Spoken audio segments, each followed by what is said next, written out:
Hello everyone, आप सभी लोगों का स्वागत है टीचिंग परीक्षा के आज के इस वीडियो में, जिसके अंदर में फ्रेंड्स बिहार शिक्षक भर्ती टीआरई 3.0 और 4.0 के लिए एक बहुत ही इंपॉर्टेंट वाली एक महा मैराथन हम लोग करने वाले हैं। इसके अंदर में फ्रेंड्स आप लोग इस पूरे सेशन को अच्छे से देखिएगा, क्योंकि इस सेशन को देखने के बाद में आप लोगों के लिए एक टेस्ट भी है। वो टेस्ट आप लोग ऐप पर दोगे और इस टेस्ट के आधार पर जो भी बच्चे अच्छा प्रदर्शन कर रहे होंगे उन लोगों को जो है फ्रेंड्स एक इनाम भी मिलेगा। ठीक है, और उसकी घोषणा मैं ऑलरेडी आप लोगों से पहले भी कर चुका था। मैं आप लोगों को एक बार फिर से भी दिखा देता हूं कि किस तरीके से हम लोग जो है ये पूरा का पूरा मैराथन करने वाले हैं। जितने भी बच्चे यहाँ पर में जुड़े हुए हैं पूरा सेशन अच्छे से देखेंगे। ठीक है, चलिए तो हम लोग स्टार्ट करें फ्रेंड्स। उससे पहले मैं आप लोगों को जल्दी से बता देता हूँ कि क्या क्या आप लोगों को मिलने वाला है। मैंने ऑलरेडी आप लोगों को पहले भी बताया हुआ था, लेकिन एक बार फिर से रीइटरेट कर देता हूँ कि जो आज की टेस्ट रहेंगी इसमें जो पहले नंबर पे आएगा, ठीक है, पहले नंबर पे जो आएगा डायरेक्टली फ्रेंड्स उसको 2,000 रुपए का जो है फ्रेंड्स पारितोषिक मिलेगा। और ये इनाम जो है ये पैसे नहीं, बेसिकली आप लोगों के लिए एक मोटिवेशन के तौर पर, एक आशीर्वाद के तौर पर जो है काम करने के लिए हम लोग ये कर रहे हैं। अगर बच्चा आउट ऑफ स्कोर लेकर आता है, जितना भी आपका है पहला वाला स्टूडेंट अगर जो पहले नंबर पे आता है, तो उसको 1,000 रुपीज एक्स्ट्रा मेरे तरफ से। ठीक है, उसके बाद में जो सेकंड नंबर पे आएगा उसको 1,500 रुपए। तो पूरा लेक्चर अच्छे से देखना है आप लोगों ने। थर्ड नंबर पे जाऊंगा आएगा उसको 1,000 रुपए। और पहले 3 स्टूडेंट्स अगर यहाँ पर मैं आउट ऑफ नंबर लेकर आते हैं, मेरा चैलेंज है आप लोगों को कि आउट ऑफ नंबर आप लोग लेकर आ जाए, आके दिखाइए यहाँ पर में। और जो उसके बाद में चौथे से लेकर 20वें नंबर तक के बच्चे रहेंगे उन लोगों को जो है फ्रेंड्स 500 रुपीज भी मिलेंगे। और ये पूरी फ्री टेस्ट है, सभी लोगों के लिए अवेलेबल है। तो पूरा लेक्चर ध्यान से देखना है, आप लोगों ने पूरा लेक्चर देखना है। तो चलिए शुरू करते हैं। और मैं जैसे कि यहाँ देख पा रहा हूँ फ्रेंड्स कि जैसे हमने सेशन स्टार्ट किया है 1600 से ज्यादा लोग यहाँ पर जुड़ चुके हैं। 2,000 से ज्यादा बच्चों ने लाइक कर दिया है। मतलब काफी सारे बच्चे जिन्होंने पहले भी लाइक कर दिया था और वो लोग आके अभी जो है जुड़ते जा रहे हैं धीरे धीरे। चलिए तो स्टार्ट करते हैं। जिन्होंने भी अब तक लाइक नहीं किया लाइक कर देंगे, और जहां भी शेयर कर सकते हो सेशन को शेयर जरूर कर देना फ्रेंड्स। चैनल को सब्सक्राइब कर देना ताकि आप लोगों को आगे भी ऐसे वीडियोस मिलते रहे। पहला क्वेश्चन आपकी स्क्रीन पर ध्यान से समझना। दूसरे चरण के अंदर में, ठीक है, बिहार स्कीम का दूसरे चरण में हर घर गंगा जल परियोजना जो है, ठीक है, उसमें से कौन सा क्षेत्र लाभान्वित होगा दूसरे चरण के अंदर में। ठीक है, तो ये बात बोली गई थी डायरेक्टली, ठीक है, इस स्कीम के अंदर में ही, हर घर गंगा जल स्कीम के अंदर में। तो हर घर गंगा जल परियोजना, इसके अंतर्गत जो दूसरा चरण स्टार्ट होगा उसके अंदर में नवादा तक पानी लेकर जाया जाएगा। मतलब नवादा जो है फ्रेंड्स वो आप लोगों का इसमें लाभान्वित होने वाला है। मैं आप लोगों को मैप के थ्रू दिखाता हूँ। ये यहाँ पर से जो आपका पटना है और बेगूसराय और ये खगड़िया वगैरह जो है, यहाँ से जो है फ्रेंड्स आपकी गंगा नदी बहती है। तो गंगा नदी का पानी लेकर, ठीक है, नालंदा, लखीसराय, नवादा, गया इस तक पहुंचाने की योजना है। तो सेकंड फेज जो रहेगा उसमें नवादा तक पानी लेकर जाया जाएगा। ठीक है, नवादा तक। तो ये एक इंपॉर्टेंट है। राजगीर तक तो पहले ही फेज में पानी लेकर चले गए, ठीक है, दूसरे फेज में नवादा तक पानी लेकर जाया जाएगा। ये वाली एक योजना थी। तो आप लोगों का आंसर क्या होगा फ्रेंड्स? आंसर यहाँ पर में नन ऑफ दी अबव। पहला ही क्वेश्चन के अंदर में आप लोगों का जो है फ्रेंड्स हम लोगों ने यहाँ पर में एक खेला कर दिया आप लोगों के साथ में।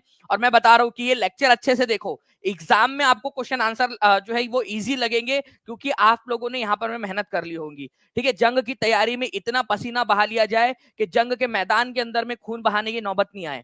ठीक है, तो तैयारी में इतना पसीना बहा लो आप लोग। और मैं हर बच्चे को बोल रहा हूँ कि पूरा लेक्चर ध्यान से देखिए। तो परियोजना का जो दूसरा चरण है उसमें जो है फ्रेंड नवादा जिले तक पानी पहुंचाने की यहाँ पर में योजना है।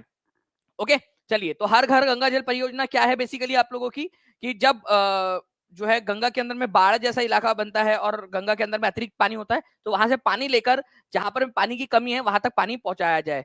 ठीक है, 4475 करोड़ रुपए की ये परियोजना है आप लोगों की टोटल। ओके, चलिए नेक्स्ट क्वेश्चन की तरफ में हम लोग आगे बढ़ते हैं फ्रेंड्स। यहाँ पर में हमारे जो है नेक्स्ट क्वेश्चन आप लोगों का आपकी स्क्रीन के ऊपर में ये रहा। चंपारण के नील किसान आंदोलन का समर्थन किस अखबार ने किया? देखिए चंपारण आंदोलन जो है आप लोगों का, ठीक है, कब हुआ था आप लोगों का चंपारण आंदोलन? जल्दी से बताइए आप लोग। चंपारण के नील किसानों का आंदोलन किसने किया था?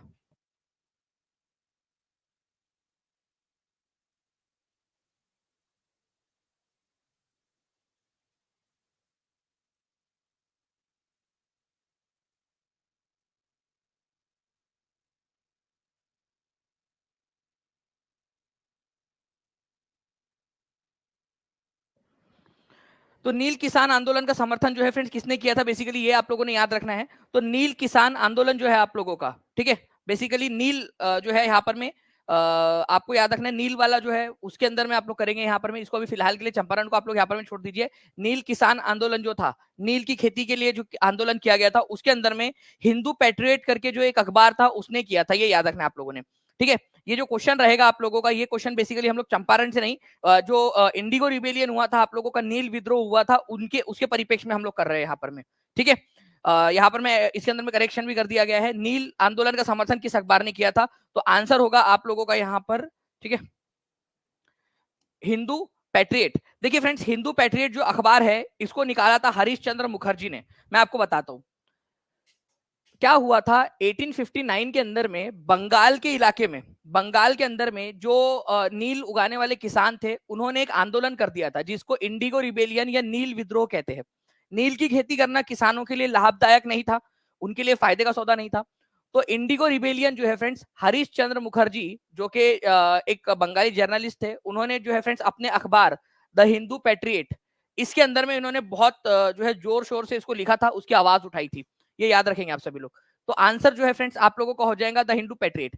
द हिंदू पैट्रियट के संपादक या मालिक कौन थे, तो याद रखना है हरीश चंद्र मुखर्जी।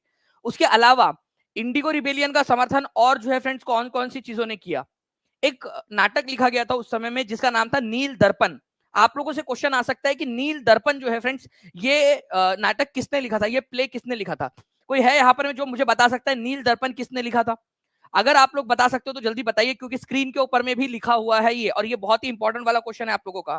ठीक है, चलिए तो देखिए फ्रेंड्स, यहाँ पर में दीन बंधु मित्रा जो है, ये याद रखना है आप लोगों ने, इन्होंने नील दर्पण नाम का एक प्ले लिखा था 1860 के अंदर में, जिसने ये नील आंदोलन जो है उसको आगे बढ़ाया या फिर उसके बारे में जानकारी हम लोगों को दी। तीसरे नंबर का क्वेश्चन जो है फ्रेंड, देखते हैं निम्नलिखित में से कौन सा कथन जल जीवन हरियाली योजना के बारे में सही है। अब देखिए, जल जीवन हरियाली योजना बहुत ही इंपॉर्टेंट है, इसके बारे में आप लोगों को पता होना चाहिए। ठीक है, जल जीवन हरियाली योजना के बारे में तो जल्दी जल्दी से बताइए। 2900 से ज्यादा लोग, अब जैसे जैसे मैं बोलता जा रहा हूँ उस समय में ही 3000 लोग क्रॉस हो गए हैं, 2600 ज्यादा लाइक कर दिया आप लोगों ने। जल्दी जल्दी से ऐसे ही फ्रेंड सेशन को आगे बढ़ाते रहेंगे आप सभी लोग। ठीक है, बताइए इस पर्टिकुलर क्वेश्चन का आंसर क्या होने वाला है आप लोगों का। जल जीवन हरियाली योजना बहुत इंपॉर्टेंट वाली योजना है आप लोगों की फ्रेंड्स। 2 अक्टूबर 2019 को लॉन्च हुई थी आप लोगों की। इट वाज लॉन्च इन 9 अगस्त, गलत। ठीक है, तो 2 अक्टूबर 2 अक्टूबर को लॉन्च हुई थी, यहां पर मैं बोला गया लॉन्च्ड। ठीक है, इसकी योजना कब बनी थी वो वाली बात नहीं है यहाँ पर में कि कब इसका कार्यक्रम शुरू हुआ था, नहीं, बात यहाँ पर में हो रही है कि लॉन्च कब हुई थी। तो 2 अक्टूबर 2019 को लॉन्च हुई थी, 2 अक्टूबर 2019 को। ठीक है, जल जीवन हरियाली योजना बड़ी योजना है। ठीक है, जल जीवन हरियाली डे जो है आप लोगों का हर मंडे को मनाया जाता है। क्या ये बात सही है आप लोगों की? नहीं, जल जीवन हरियाली दिवस जो है फ्रेंड्स आप लोगों का हर मंगलवार, हर महीने के पहले मंगलवार को मनाया जाता है, ना कि सोमवार को। ये आप लोगों को याद रखना है। कितने बच्चे, जो भी पेड वाले बच्चे होंगे उनको तो बिल्कुल याद हो गया होगा, और जो यूट्यूब वाले बच्चे उन लोगों को भी याद करवाया था मैंने कि भाई हर महीने के पहले मंगलवार को मनाया जाता है आप लोगों का जल जीवन हरियाली दिवस। ठीक है, लिखो सभी लोग, मंगलवार को, हर महीने के पहले मंगलवार को जल जीवन हरियाली दिवस मनाया जाता है। ठीक है, पर्यावरण के प्रति, जल के प्रति, हरियाली के प्रति जो है आप लोगों की जागरूकता को बढ़ाने के लिए। तो यहाँ पर में ट्यूसडे हो जाएगा आप लोगों का, और यहाँ पर में सोमवार की जगह पे मंगलवार। ठीक है, मंगलवार। ठीक है, ये आप लोगों का, तो ये भी गलत था, ये भी गलत है आप लोगों का। Okay, a human chain longer than 1800 kilometre, 1800 kilometre से भी लंबी मानव श्रृंखला का आयोजन किया गया था इसके प्रति जागरूकता को बढ़ाने के लिए। तो 1800 किलोमीटर से भी अधिक लंबी मानव श्रृंखला का आयोजन किया गया। ठीक है, तो लॉन्गर देन 1800 किलोमीटर, 1800 किलोमीटर से अधिक लंबी मानव श्रृंखला का निर्माण किया गया था। ये बात बिल्कुल सही है फ्रेंड्स आप लोगों की। इसके अंदर में इसको करते समय, इसको लागू करते समय, ठीक है, किया गया था। इसका आंसर सी होगा आपका, डी नहीं, क्योंकि आप लोगों से सही वाला पूछा है। ठीक है, आप लोगों से सही नहीं वाला पूछा है यहाँ पर में, तो फिर डी आपका आंसर हो जाएगा, क्योंकि आपसे सही नहीं है पूछा है ना, नॉट करेक्ट। तो ये दो जब नॉट करेक्ट है और तीसरा वाला सही है आपका, तो ये दो तो नॉट करेक्ट है, तो answer more than one of the above हो जाएगा आपका। ठीक है, नहीं पूछा वाला है आप लोगों से, तो आंसर जो है डी होगा आपका, डी। बाकी तीसरा वाला क्यों सही है वो मैं आप लोगों को यहाँ पर मैं बताता हूँ। देखिए फ्रेंड्स, जल जीवन हरियाली अभियान जो है, ये एक्चुअल उनकी स्लाइड है जो बिहार सरकार ने दी थी। ठीक है, तो जल जीवन हरियाली मिशन जो है फ्रेंड्स आप लोगों का 2 अक्टूबर 2019 को लॉन्च किया गया था। ठीक है, इसकी शुभारंभ कब किया गया? तो 2 अक्टूबर 2019 को।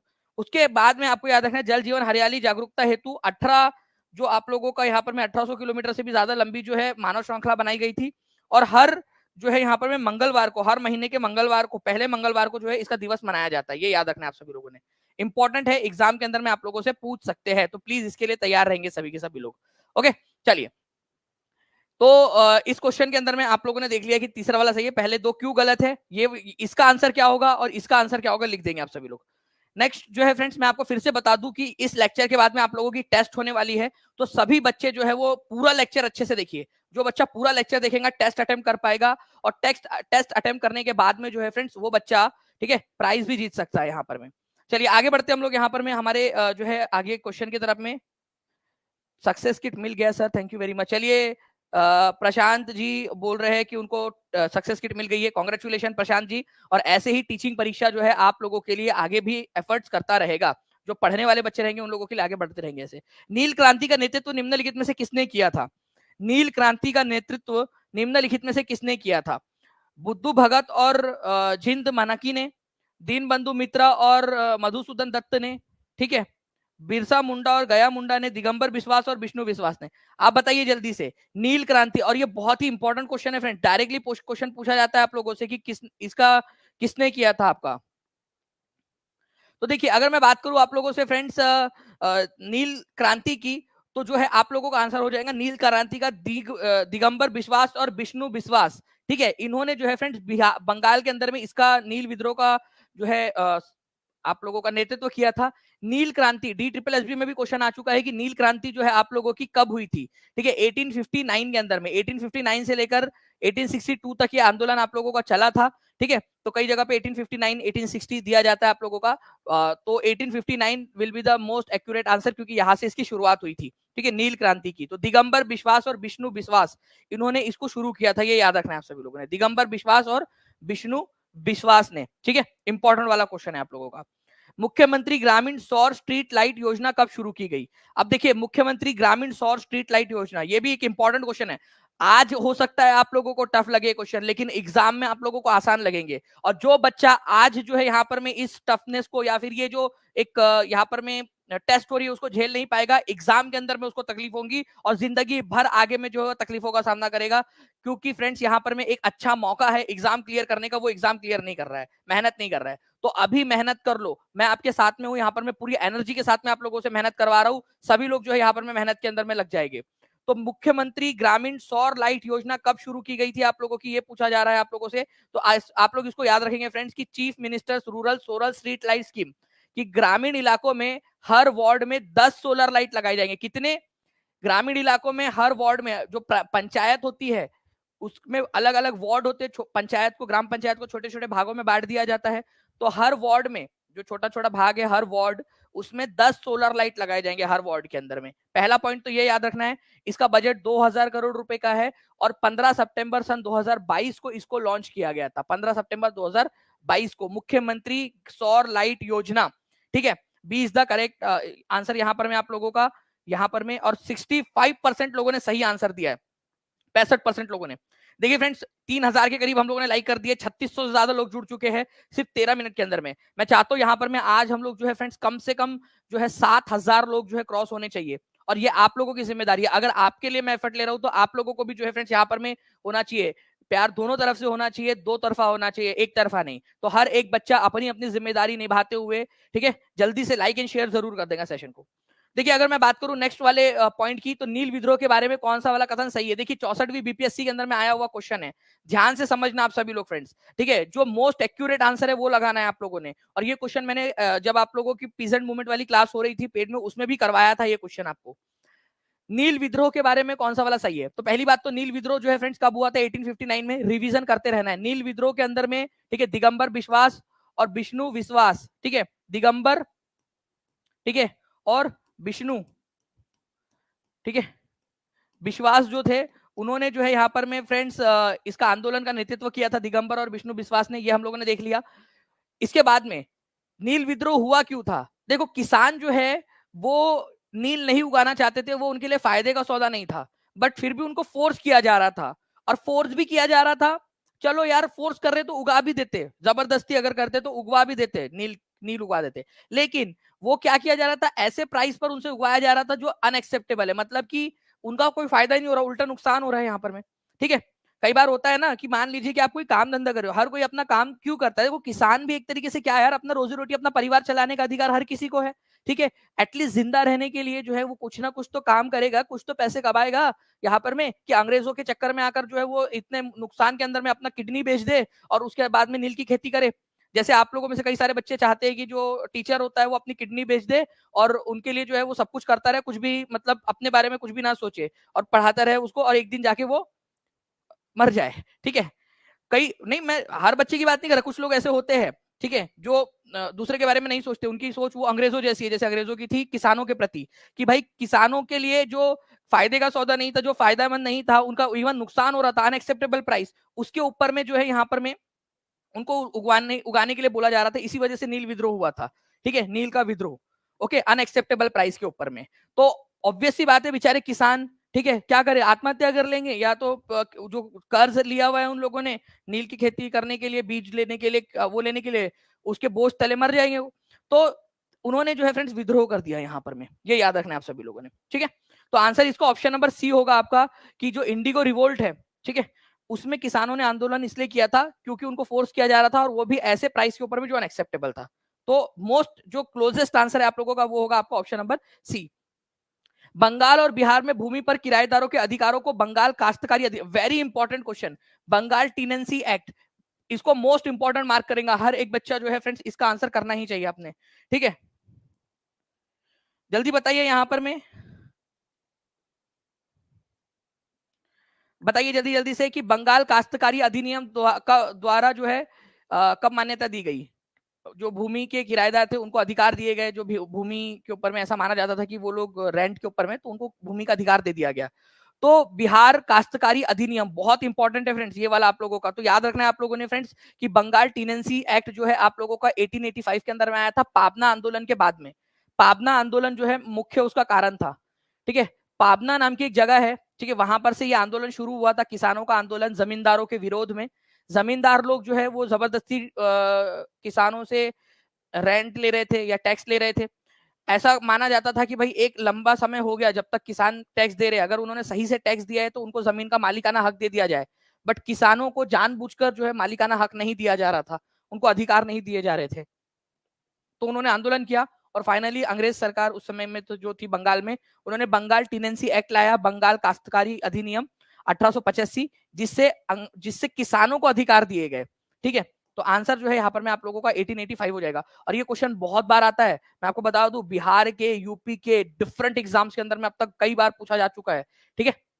ये याद रखना है आप सभी लोग ने, बंगाल टीनेंसी एक्ट 1885, यहाँ पर मैं एक बार फिर से देख लीजिए इस पर्टिकुलर क्वेश्चन को आप सभी लोग, ठीक है। नेक्स्ट क्वेश्चन की तरफ में आगे बढ़ते हैं। निम्नलिखित कथन पर विचार करें और सही कथन का चयन करें। देखिए आपको जो है फ्रेंड्स यहाँ पर में पांच जो है ऑप्शन दिए गए, आपको बताना है क्या है इसका आंसर, बताइए।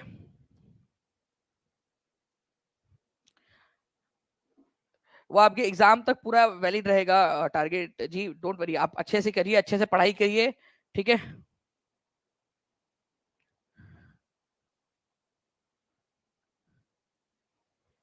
तीन कठिया का अर्थ होता है कि जो ऐसा खेत है आपका, ठीक है, उसको 20 हिस्सों में डिवाइड कर दो, ठीक है, 20 हिस्सों में डिवाइड कर दो, तो उसमें से कम 3 हिस्सों के ऊपर में आपको जो है खेती करनी पड़ेगी नील की, उसको तीन कठिया सिस्टम बोला जाता था। चलिए निम्नलिखित कथन पर विचार करें और सही कथन का चयन करें। Lord Canning was the first governor general of Bengal, ठीक है, आंसर्स कर रहे हो आप लोग। लॉर्ड कैनिंग जो है पहले गवर्नर जनरल थे, गलत। लॉर्ड कैनिंग जो है फ्रेंड्स वायसराय थे पहले भारत के, ठीक है, वायसरॉय, तो ये आपका गलत हो जाएगा। First governor general of India was William Bentinck, ये बिल्कुल सही बात है, भारत के पहले गवर्नर जनरल विलियम बेंटिक थे, 1833 में बने थे, 1833 के अंदर में। First viceroy of India was Warren Hastings, गलत। अभी आपको बताया कि पहले वायसराय कौन थे, चलो जल्दी बताओ, ठीक है। बंगाल के पहले गवर्नर जनरल थे वॉरेन हेस्टिंग्स, ठीक है, और भारत के पहले वायसराय थे लॉर्ड कैनिंग, उल्टा पुल्टा दिया हुआ है यहाँ पर में, ठीक है। तो लिख देंगे जल्दी जल्दी से आप सभी लोग, आंसर यहाँ पर में आप लोगों का क्या होगा, सही वाला पूछा है ना, तो B is the correct answer, ठीक है। 47% लोगों ने, केवल और केवल 47% लोगों ने सही आंसर दिया है। तो मतलब आपको अभी भी इसकी प्रैक्टिस की जरूरत है, और ज्यादा प्रैक्टिस की जरूरत है, ऐसे ही करते रहिए आप सभी लोग, ठीक है, अच्छे से प्रैक्टिस। 4000 से ज्यादा लोग देख रहे हैं फ्रेंड्स, 3300 से ज्यादा लाइक्स हो चुके हैं, जल्दी जल्दी से आगे बढ़ाते रहेंगे सेशन को आप लोग। तो 1833 के कानून के तहत, चार्टर एक्ट के तहत, भारत बंगाल का जो गवर्नर जनरल था उसका नाम बदल के गवर्नर जनरल ऑफ इंडिया कर दिया गया। और पहले गवर्नर जनरल ऑफ इंडिया कौन बने, अभी आपको बताया, लिखकर आप लोग बताएंगे एक बार ताकि आपको याद हो जाए, ठीक है। चलिए जल्दी जल्दी से बताते जाइए आप सभी लोग। नाउ फ्रेंड्स, नेक्स्ट क्वेश्चन की तरफ में आगे बढ़ते हैं हम लोग। यहाँ पर में निम्नलिखित में से किसने सबसे पहले भगवत गीता का अंग्रेजी में अनुवाद किया था? और इसको इंपॉर्टेंट मार्क करिए फ्रेंड्स, काफी सारे जो बच्चे हैं वो उनको पता ही नहीं होता ये चीज, ठीक है। एक बहुत ही इंटरेस्टिंग पॉइंट है और ये मैंने आप लोगों को करवाया था क्लास के अंदर में, पेड क्लास के अंदर में, और याद भी करवाया था, आपसे कहा था कि इसको कर लेना आप लोग, ठीक है। एग्जाम के अंदर पूछा जाएगा आप लोगों से, एसएससी सीएचएसएल के अंदर में पूछा जा चुका है फ्रेंड्स 9 जुलाई 2019 की शिफ्ट के अंदर में। या आप लोगों का जो है फ्रेंड 6 मार्च 2020 की शिफ्ट नंबर 3 के अंदर में पूछा जा चुका वाला क्वेश्चन है, तो बार बार पूछा जाता है। तो भगवत गीता का सबसे पहले इंग्लिश ट्रांसलेशन जो है फ्रेंड्स चार्ल्स विल्किंग्स ने किया था, चार्ल्स विल्किंग्स ने, ठीक है। ये बहुत ही इंपॉर्टेंट क्वेश्चन है। भगवत गीता का पहला अंग्रेजी अनुवाद चार्ल्स विल्किंग्स ने किया था। किसके समय में किया था? वॉरेन हेस्टिंग्स के समय काल के अंदर में, मतलब जो एशियाटिक सोसाइटी ऑफ बंगाल जो था ना आप लोगों का, ठीक है, उसकी जब स्थापना हुई थी तो उसी के अंतर्गत उन्होंने उसका ट्रांसलेशन किया था, ठीक है। वॉरेन हेस्टिंग्स के समय में, बंगाल के पहले गवर्नर जनरल के समय काल के अंदर में। चलिए अब नेक्स्ट जो है फ्रेंड्स क्वेश्चन की तरफ में आगे बढ़ते हैं हम लोग। चार्ल्स विल्किंग्स जो है, इन्होंने याद रखना है आप लोगों ने, भगवत गीता का पहला इंग्लिश ट्रांसलेशन चार्ल्स विल्किंग्स, लिख दो तो याद हो जाएगा आप लोगों को। नेक्स्ट क्वेश्चन की तरफ में आगे बढ़ते हैं। देखिए चार्ल्स विल्किंग्स ने किया था द भगवत गीता नाम से, ठीक है, पहला इंग्लिश ट्रांसलेशन, ये भी देख सकते हो आप लोग यहाँ पर में, ठीक है। The first English translation Charles Wilkins the Bhagavad Gita, ठीक है। चलिए नाउ फ्रेंड नेक्स्ट क्वेश्चन 10वें नंबर का आप लोगों को आपकी स्क्रीन पर ये रहा। आपको बताना है मुख्यमंत्री डिजिटल स्वास्थ्य योजना कब शुरू हुई और इसकी प्रमुख विशेषता क्या थी? क्या बात है, बढ़िया तरीके से आप लोग आंसर्स कर रहे हो फ्रेंड्स। और ये सिलेक्शन वाले बच्चे हैं, ठीक है, जो सिलेक्शन लेने वाले, क्योंकि ये जो मेहनत है ना, जो आप लोग मेहनत कर रहे हो, ये सिलेक्शन लेने वाले बच्चों की निशानी है, ये मेहनत करना, यहाँ पर में आंसर्स करना और प्रॉपरली जो क्लास का डेकोरम है वो करना, यहाँ पर में अपने तरफ से जो है पढ़ना भी और अपना योगदान देना, ये एक बहुत अच्छी बात होती है। जो एक सही इंसान होता है ना, उसकी निशानी होती है। देखिए फ्रेंड्स अक्टूबर, ठीक है, 2021 को, ठीक है, आपको ये लॉन्च किया गया था ताकि आप लोग जो है अपॉइंटमेंट बुक कर सके डॉक्टर के साथ में। अक्टूबर 2022 को लॉन्च किया गया था, आप अवेलेबिलिटी चेक कर सके डॉक्टर की और बेड्स की हॉस्पिटल में, कि डॉक्टर के पास में बेड है या नहीं, या हॉस्पिटल में बेड है या नहीं, हॉस्पिटल में डॉक्टर अवेलेबल है या नहीं, ठीक है। 21 अक्टूबर 2023 को जो है आपका फ्री हेल्थ चेकअप जो है वो यहाँ पर में सीनियर सिटीजन के लिए, more than one of the above. तो देखो फ्रेंड्स, बेसिकली मैं आपको डायरेक्टली आंसर बताता हूँ यहाँ पर में। आंसर इसका ये है कि भाई यहाँ पर में इसको लॉन्च किया गया था 2022 में, 21 अक्टूबर 2022 में। और क्यों लॉन्च किया गया था इसको? ताकि आप चेक कर सके डॉक्टर जाने से पहले, ठीक है, डॉक्टर की तरफ में जाने के पहले। यहाँ पर में कोई एक लड़का, ठीक है, मतलब उसका भविष्य बताता हूँ मैं यहाँ पर में। तो लड़कों की इतनी कमी हो गई है, पता नहीं यार, मेरे को लगता है कि हमारी जनगणना ना ठीक से हो नहीं रही है, लड़की ही कम है। ये शुभम है मान लीजिए, ठीक है, शुभम की जॉब लग गई, उसकी जो है एक प्यारी सी जो है लड़की से शादी करा दी उसकी मम्मी ने, ठीक है। अब जो है उसको मान लो कि उसकी तबीयत खराब हो गई, ठीक है, उसको वोमिटिंग हुई, अब उसको पता नहीं क्या हुआ है करके, तो वो सोच रहा है यार कि मेरी पत्नी को क्या हुआ, अब जल्दी से डॉक्टर के पास लेके जाना है। तो वो क्या कर सकता है, ये डिजिटल हेल्थ ऐप के तरह ऊपर में शुभम जो है चेक कर सकता है कि भाई जिस हॉस्पिटल में लेके जा रहा हूँ वहां डॉक्टर अवेलेबल है या नहीं, या डॉक्टर की खुद जो है यहाँ पर में उसकी जो है डॉक्टर जो है अपनी दूसरी शादी की तीसरी सालगिरह मनाने में बिजी है तो वो अवेलेबल नहीं है। तो ऐसे हॉस्पिटल में जाओ जहां डॉक्टर अवेलेबल हो, तो वहां जाके पता करेंगे, उतने देर के अंदर में वो जो है पत्नी की तबीयत उसकी और खराब हो जाएंगी।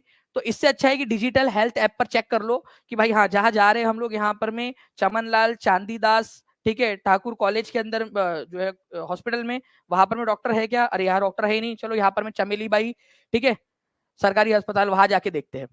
तो आप जहां जा रहे हो वहां डॉक्टर अवेलेबल होना चाहिए, और डॉक्टर अवेलेबल है तो क्या बेड अवेलेबल है वहां पर में, ठीक है, अगर भर्ती करना पड़े उसको वापस में वहीं पे, तो ठीक है शुभम। तो बेटा शुभम, तुम्हारे लिए बनाया गया है डिजिटल हेल्थ ऐप, ताकि तुम जाने से पहले चेक करके जाओ डिजिटल हेल्थ ऐप के ऊपर में कि भाई डॉक्टर अवेलेबल है या नहीं, और यहाँ पर में ओके बेड अवेलेबल है या नहीं वहां पर में, ठीक है। चलिए डिजिटल हेल्थ ऐप समझ में आ गया आप लोगों को किस लिए है ये? आप लोगों का बेड और डॉक्टर की अवेलेबिलिटी जांचने के लिए। मुख्यमंत्री डिजिटल स्वास्थ्य योजना, ये याद रखना आप लोगों ने, 21 अक्टूबर 2022 को लॉन्च हुई थी और इसको 5 साल में पूरे बिहार में लॉन्च कर दिया जाएगा। 2022-23 से 26-27, ये 5 साल का जो समय काल है ना, इसके अंदर में इसको पूरा लॉन्च किए जाने की योजना है। पूरे बिहार के अंदर में हर एक हॉस्पिटल को इससे जोड़ दिया जाएगा, ठीक है,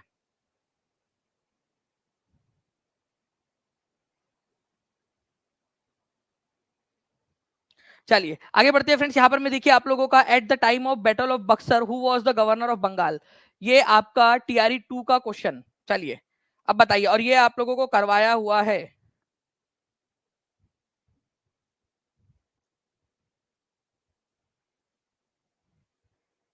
जल्दी बताइए।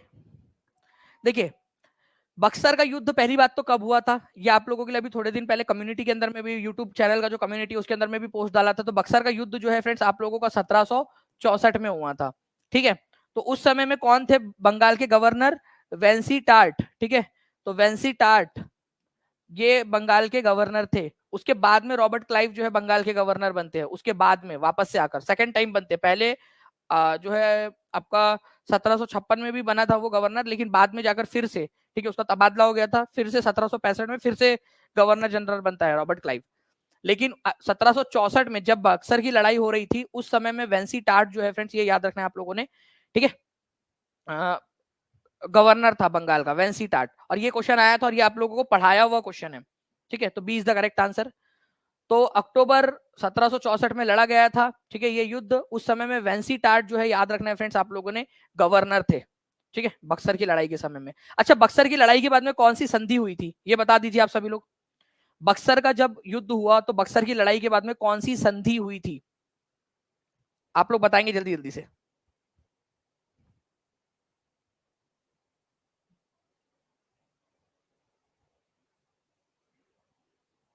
चलिए बहुत बढ़िया सोनू कुमार।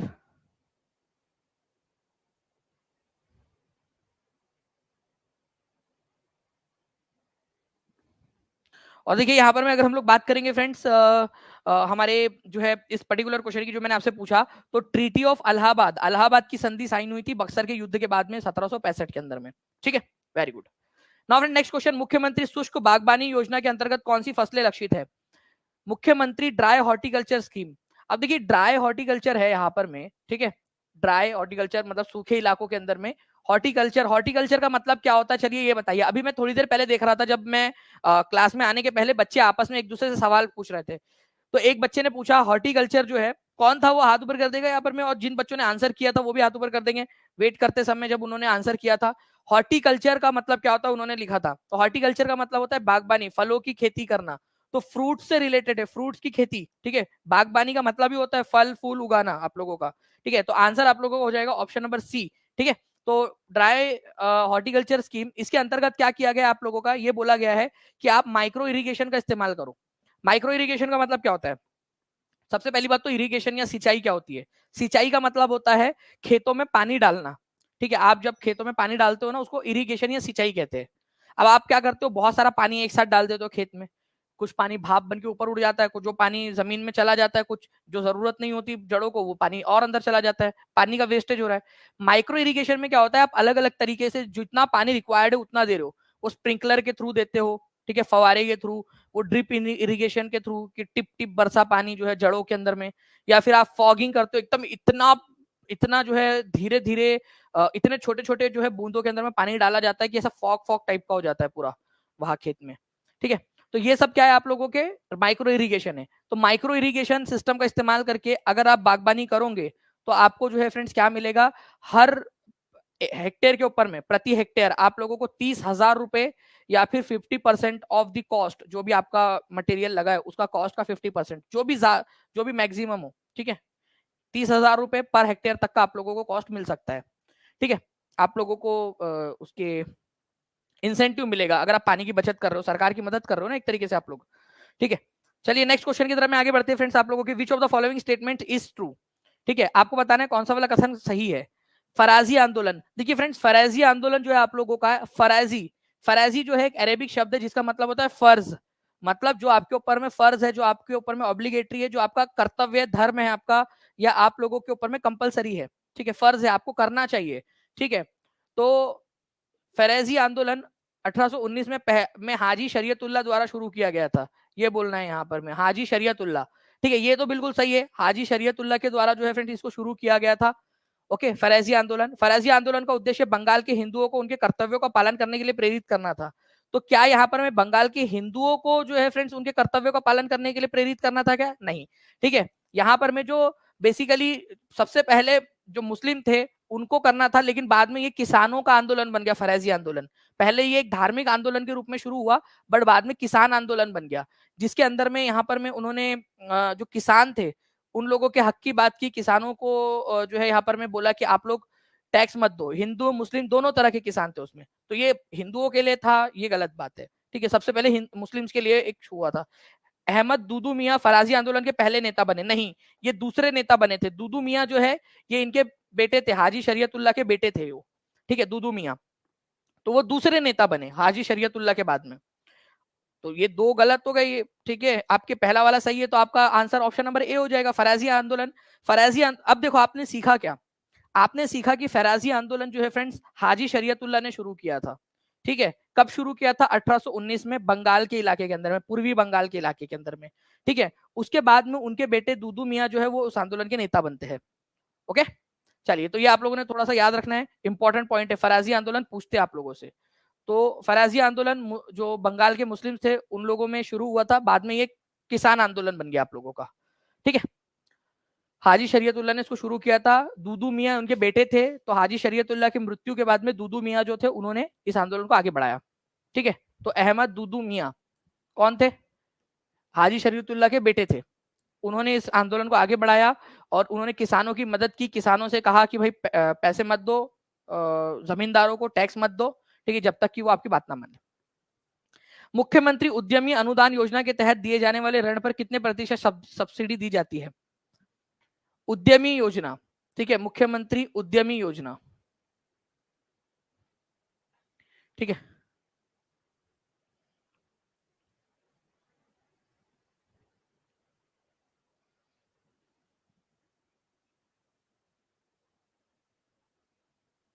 चलिए देखिए फ्रेंड्स, बिहार के अंदर में इंडस्ट्रीज को बढ़ावा देने के लिए उद्यमी या जो है स्टार्टअप्स होते हैं उन लोगों को बढ़ावा देने के लिए बिहार के जो डिपार्टमेंट ऑफ इंडस्ट्रीज है या इंडस्ट्रीज डिपार्टमेंट है बिहार सरकार का, उसने एक योजना लागू की है, मुख्यमंत्री उद्यमी अनुदान योजना, जिसके तहत 10 लाख रुपए तक का जो है वो लोन दिया जाएगा और उस पर 50% की सब्सिडी दी जाएगी, 50% की सब्सिडी। ठीक है, तो सब्सिडी कितनी दी जाएंगी? 50% की। तो आंसर तो यहाँ पर में दिया नहीं, तो आंसर आपका हो जाएगा नन ऑफ द अबव। ठीक है, 50% तो दिया नहीं है यहाँ पर में, तो इसी वजह से इसका आंसर ऑप्शन नंबर ई होगा। तो जिन बच्चों ने रिवीजन करके आए हैं वो आसानी से आंसर कर देंगे इसका।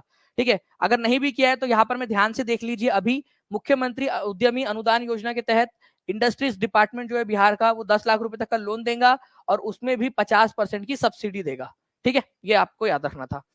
मुख्यमंत्री डिजिटल स्वास्थ्य योजना, ठीक है, आपकी कब से कब तक लागू होंगी? अभी आपको बताया कि डिजिटल स्वास्थ्य योजना किस चीज से रिलेटेड है। शुभम कहा गया बेटा? है कि शुभम यहाँ पर में कि शादी करने चला गया मम्मी को बोलने की, मम्मी मम्मी दानिश सर ने बोला कि तुम्हारा पेपर क्लियर हो जाएगा, लड़की देखना स्टार्ट कर दो। खुशी के मारे चला तो नहीं क्या वो? चलिए, तो यहाँ पर मैं आ जाइए फ्रेंड्स, यहाँ पर मैं हॉस्पिटल में डॉक्टर्स अवेलेबल है या नहीं, ठीक है, डॉक्टर्स की अवेलेबिलिटी और जो बेड्स है उनकी अवेलेबिलिटी है या नहीं उसको चेक करने के लिए यहाँ पर में ये ऐप है आपका, और ये आपका 2022-23 से 26-27 तक 5 साल की अवधि में इसको किया जाना है। ठीक है, टोटल ये याद रखेंगे आप सभी लोग, B is the correct answer. Okay, अगले 5 साल के अंदर में इसको किया जाएगा, इस योजना को पूरी तरह से लागू किया जाएगा।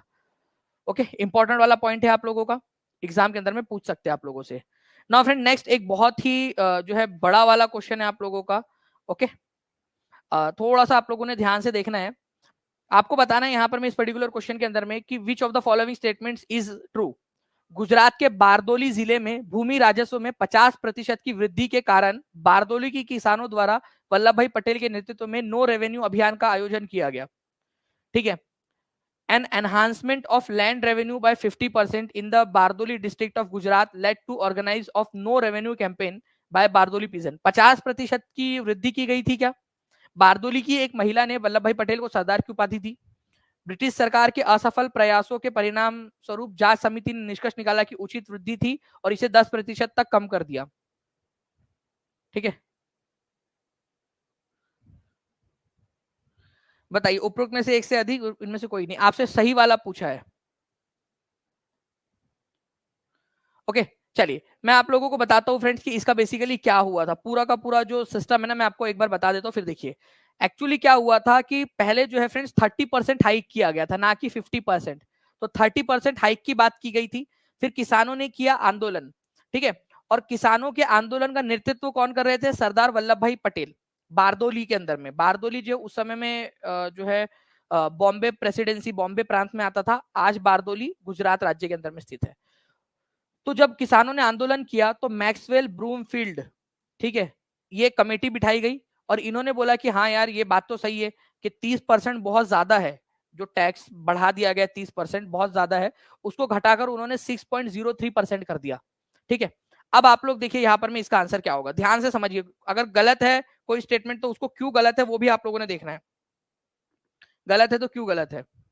तो देखिए यहाँ पर में अगर हम लोग बात करेंगे फ्रेंड्स इस पर्टिकुलर क्वेश्चन की, तो गुजरात के बारदोली जिले में 50% नहीं, कितना परसेंट बढ़ाया गया था आप लोग बताइए। अभी अभी आपको मैंने इमेज में दिखाया कितना परसेंट बढ़ाया गया था, ठीक है। फिर जो है ब्रिटिश सरकार के असफल प्रयासों के कारण, ठीक है, जांच समिति ने निकाला कि उचित वृद्धि थी। उचित, पहली बात तो उन्होंने बोला उचित नहीं है, अनुचित है। और उन्होंने 10% तक कम नहीं किया, ये पूरा ही गलत है आपका सी वाला। उन्होंने जो है बोला कि यार ये अनुचित वृद्धि है और इसको 6.03% ही करना चाहिए, 30% बहुत ज्यादा है, ठीक है। तो तीसरा ये भी गलत है आपका, पहला गलत है और तीसरा गलत है। बारदोली की महिलाएं जो थी उन्होंने जो है फ्रेंड्स क्या किया था, सरदार की उपाधि दी थी इनको। तो आंसर इसका भी हो जाएगा। दो जो वल्लभ भाई पटेल थे उनको जो है सरदार की उपाधि यही से मिली थी। ओके, ये भी याद रखना आप लोगों ने। तो 30% की वृद्धि की गई थी जो अनुचित था। वल्लभ भाई पटेल के नेतृत्व में यहाँ पर में कैंपेन चलाया गया। बारदोली सत्याग्रह हुआ कौन से साल में था, यहां देखो और आंसर करो जल्दी से। बारदोली सत्याग्रह का ईयर कौन सा था, हर एक बच्चा आंसर कर देगा जल्दी जल्दी से, ठीक है। बताइए बारदोली सत्याग्रह का नेतृत्व किसने किया था और बारदोली सत्याग्रह कब हुआ था? पहले 30% बढ़ाने की बात की गई थी, बाद में जो है फ्रेंड्स कितना परसेंट पे ला दिया गया रेवेन्यू को, ये भी क्वेश्चन बन सकता है आप लोगों से, वो भी लिख दीजिए आप लोग सभी लोग। तो 1928 में बारदोली सत्याग्रह हुआ था और सरदार वल्लभ भाई पटेल के नेतृत्व में हुआ था। तो बारदोली की महिला जो थी उन्होंने ही फ्रेंड्स वल्लभ भाई पटेल को सरदार की उपाधि दी थी। निपुण बिहार योजना का प्राथमिक उद्देश्य क्या है? निपुण बिहार स्कीम, ठीक है। निपुण का मतलब भी होता है आपका कि किसी चीज के अंदर में आप लोगों को जो है बेहतर बनाना। ओके, चलिए जल्दी जल्दी से फ्रेंड जितने भी बच्चे देख रहे हैं लाइक एंड शेयर करते रहेंगे। और अभी तक जिन्होंने चैनल को सब्सक्राइब नहीं किया, चैनल को सब्सक्राइब जरूर कर देंगे ताकि आगे में भी आप लोगों को ऐसे ही वीडियोस मिलते रहे। और जो लोग टीचिंग परीक्षा के प्रीमियम कोर्सेज के साथ में जुड़ना चाहते हैं, नीचे में नंबर चल रहा है फ्रेंड 7611101101 या 9697884444, उसके साथ में जुड़ सकते हो आप लोग, ठीक है।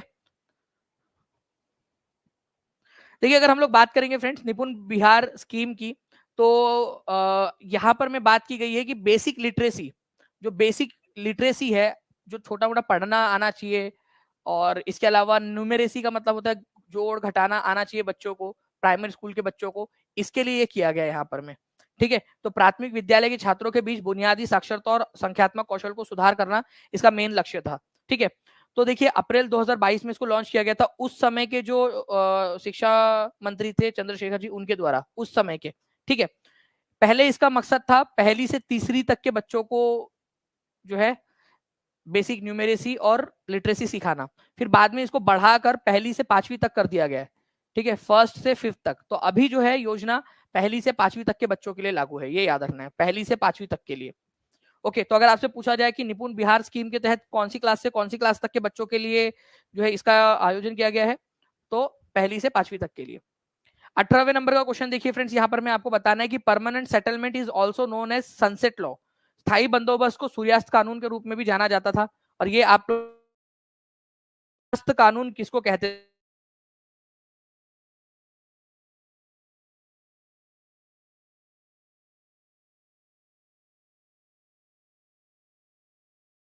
है, क्या करेंगे, अपना अपना योगदान देते रहेंगे। देखिए परमानेंट सेटलमेंट जो है आप लोगों का, उसको सूर्यास्त कानून कहते थे, क्योंकि जिस दिन आपको डेट दी गई है उस दिन के सूर्यास्त तक जमींदारों को पैसा लाकर दे देना था अंग्रेजों को, क्योंकि जमींदारों की जिम्मेदारी थी टैक्स वसूल करके लाकर देने की। तो परमानेंट सेटलमेंट को ही कहा जाता था सूर्यास्त कानून। परमानेंट सेटलमेंट को लॉर्ड कॉर्नवालिस ने लागू किया था, बिल्कुल सही बात है। आपको ईयर भी बता देता हूँ, 1793 के अंदर में, ठीक है। Permanent settlement of 1793 deal with land revenue. स्थायी बंदोबस्त भू राजस्व से संबंधित था। भू राजस्व मतलब जमीन के ऊपर में जो टैक्स लिया जाता है उससे संबंधित था। तीसरा वाला भी सही है, करेक्ट पूछा है आपसे, तो ऑल ऑफ दी अबव। ठीक है, सारे के सारे जो है यहाँ पर में सही है, ए बी सी डी सारे सही है यहाँ पर में। तो आंसर क्या हो जाएगा आप लोगों का? आंसर हो जाएगा फ्रेंड्स आपका ऑप्शन नंबर डी। ठीक है, कुछ लोग बोल रहे हैं बफरिंग हो रही है, तो एक बार कंफर्म कर देंगे कि क्या आप लोगों की तरफ में बफरिंग हो रही है सच में? चलिए एक बार मैं इसको रिफ्रेश करने की कोशिश करता हूँ। मोस्ट प्रोबेबली जो है फ्रेंड थोड़ा सा फ्लक्चुएशन आया होगा, बट होपफुली ये ठीक हो जाएगा। ठीक है, जस्ट अ सेकेंड, मैं इसको रिफ्रेश कर रहा हूँ।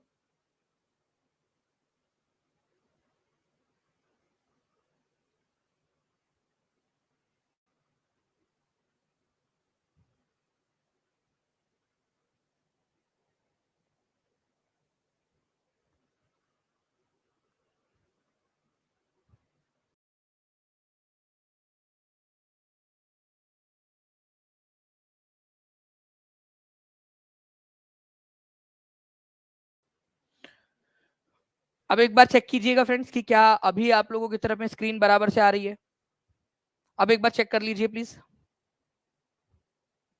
चलिए होपफुली फ्रेंड्स अब आप लोगों की तरफ में जो है स्क्रीन बराबर से आ रही होगी। तो आंसर इसका ऑप्शन नंबर डी हो जाएगा, जो अभी हम लोगों ने किया। परमानेंट सेटलमेंट को सूर्यास्त कानून या सनसेट लॉ कहते हैं। अपने आप में एक नंबर का क्वेश्चन बन सकता है आप लोगों का।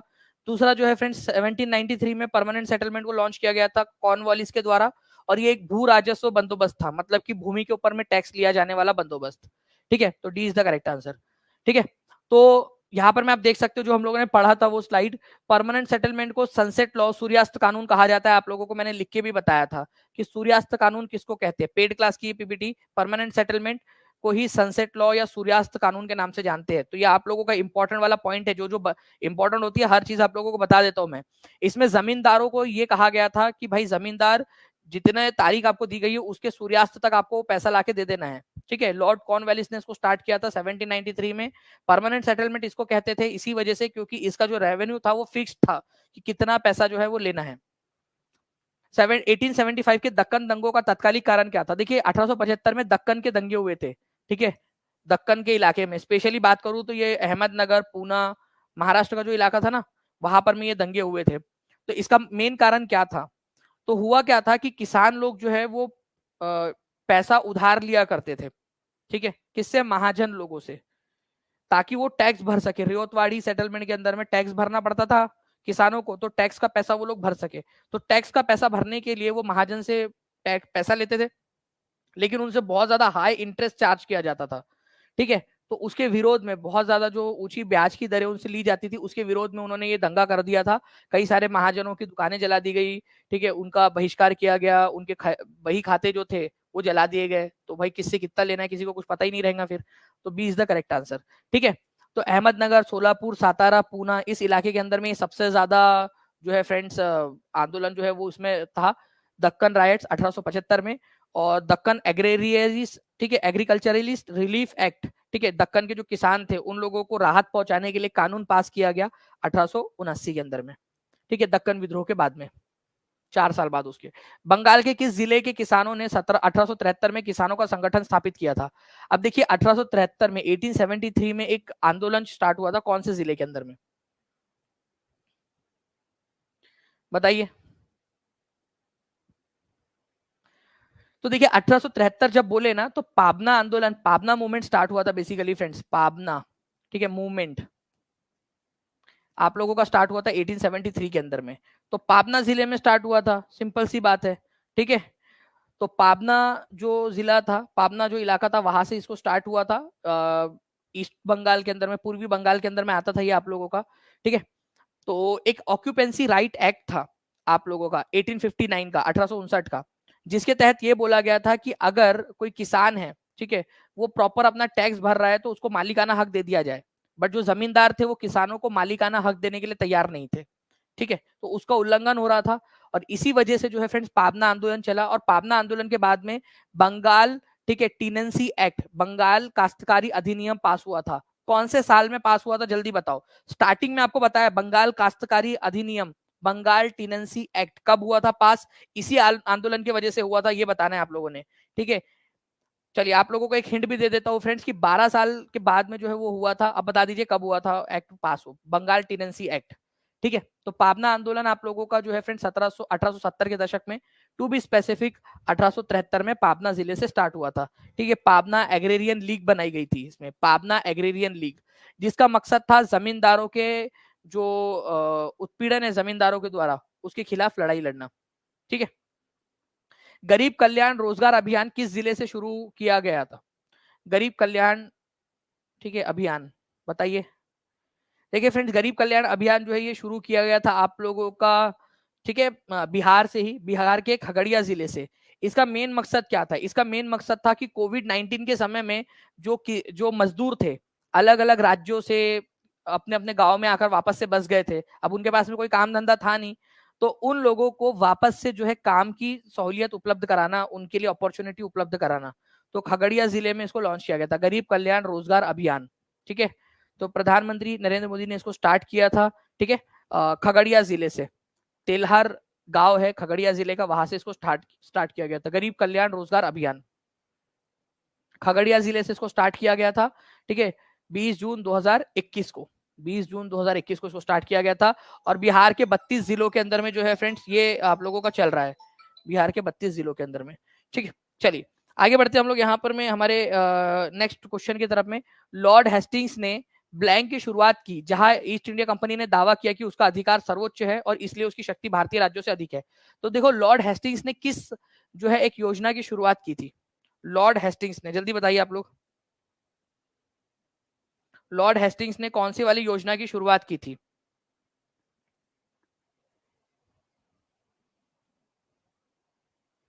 देखिए अगर मैं बात करूं फ्रेंड्स लॉर्ड हेस्टिंग्स की, तो लॉर्ड हेस्टिंग्स ने, ठीक है, पॉलिसी ऑफ पैरामाउंटेसी शुरू किया था। उसका क्या बोलना था कि भाई ब्रिटिशर्स जो है ना वो ज्यादा सुपीरियर रेस के हैं, हम बड़े हैं, और भारतीय राजे रजवाड़े जो है वो छोटे हैं हमसे, और इन्होंने हमको अपना बॉस मानना है। ठीक है। हमको और हमारी रानी जो है वो ब्रिटेन की रानी या राजा जो भी रहेगा, ब्रिटिश मोनार्क, उसको अपना बॉस मानना है। इसको कहते हैं पॉलिसी ऑफ पैरामाउंटेसी, सर्वोच्चता की नीति। तो सर्वोच्चता की नीति जो है फ्रेंड्स आप लोगों ने याद रखना है कि किसने स्टार्ट किया था? ठीक है। तो लॉर्ड हेस्टिंग्स ने स्टार्ट किया था। ओके। तो answer is option number D. Policy of paramountcy जो है फ्रेंड्स ये काफी सारे राजे रजवाड़ों के लिए जो है अनएक्सेप्टेबल भी थी, क्योंकि वो उनके अंदर में ये था कि भाई हम अपने राज्य में हम बड़े हैं, हम किसी और राज्य को बड़ा क्यों माने। ठीक है। तो पॉलिसी ऑफ पैरामाउंटेसी ने भी काफी सारे राजाओं के मन में अनरेस्ट या फिर जो है ना एक विद्रोह पैदा कर दिया था कि भाई हम लोगों के ऊपर में फोर्स किया जा रहा है कि आप हमारे राजा रानी को अपना बॉस मानो। तो ये पॉलिसी ऑफ पैरामाउंटेसी कौन लेकर आया था? लॉर्ड हेस्टिंग्स लेकर आया था 1813 के अंदर में। ये याद रखना है, बहुत ही इंपॉर्टेंट पॉइंट है। पॉलिसी ऑफ पैरामाउंटेसी, सर्वोच्चता की नीति, कौन लेकर आया था? एनसीईआरटी में भी दिया हुआ है ये आप लोगों का। ठीक है। स्टूडेंट क्रेडिट कार्ड योजना कब शुरू की गई थी? बता दीजिए, 23वें नंबर का क्वेश्चन है। और मैं आपको बताना चाहूंगा फ्रेंड्स कि आप लोगों की जो है जैसे ही क्लास खत्म होगी आप लोगों के लिए टेस्ट भी रहेगी। तो टेस्ट जो है वो भी आप लोगों ने देना है। तो जितने भी परीक्षार्थी है सेशन को लाइक एंड शेयर करते रहेंगे, चैनल को सब्सक्राइब करते रहेंगे फ्रेंड्स, और पूरा सेशन ध्यान से देखना है आप सभी लोगों ने।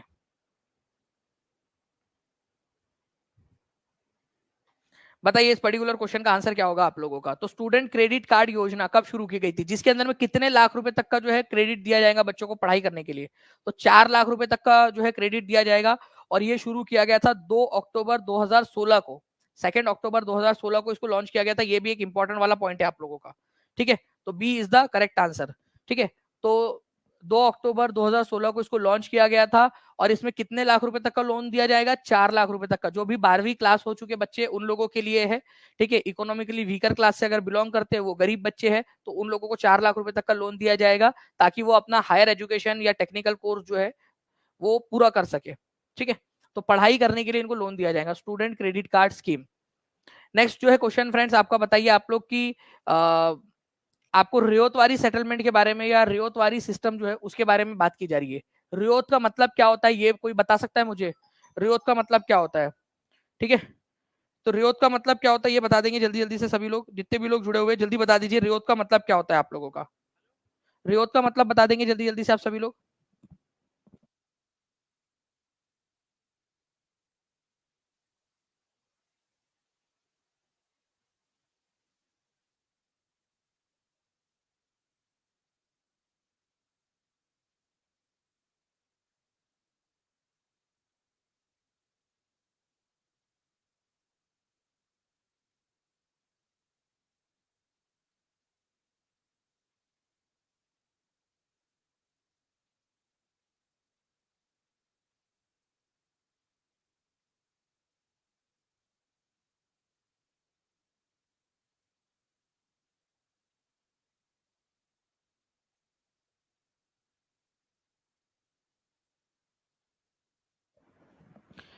तो it was first introduce by Thomas Munro. Thomas Munro ने इसको पेश किया था। It was introduce during the tenure of Lord Minto. ठीक है, लॉर्ड मिंटो के समय में इसको पेश किया गया था।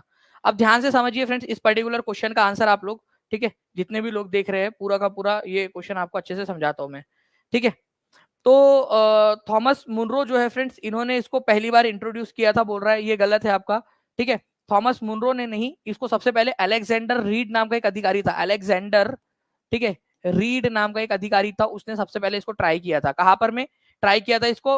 जो मैसूर का, टीपू सुल्तान का जो मैसूर का इलाका था ना, मैसूर, वहां पर में इसको ट्राई किया था टीपू सुल्तान के इलाके को जीतने के बाद में।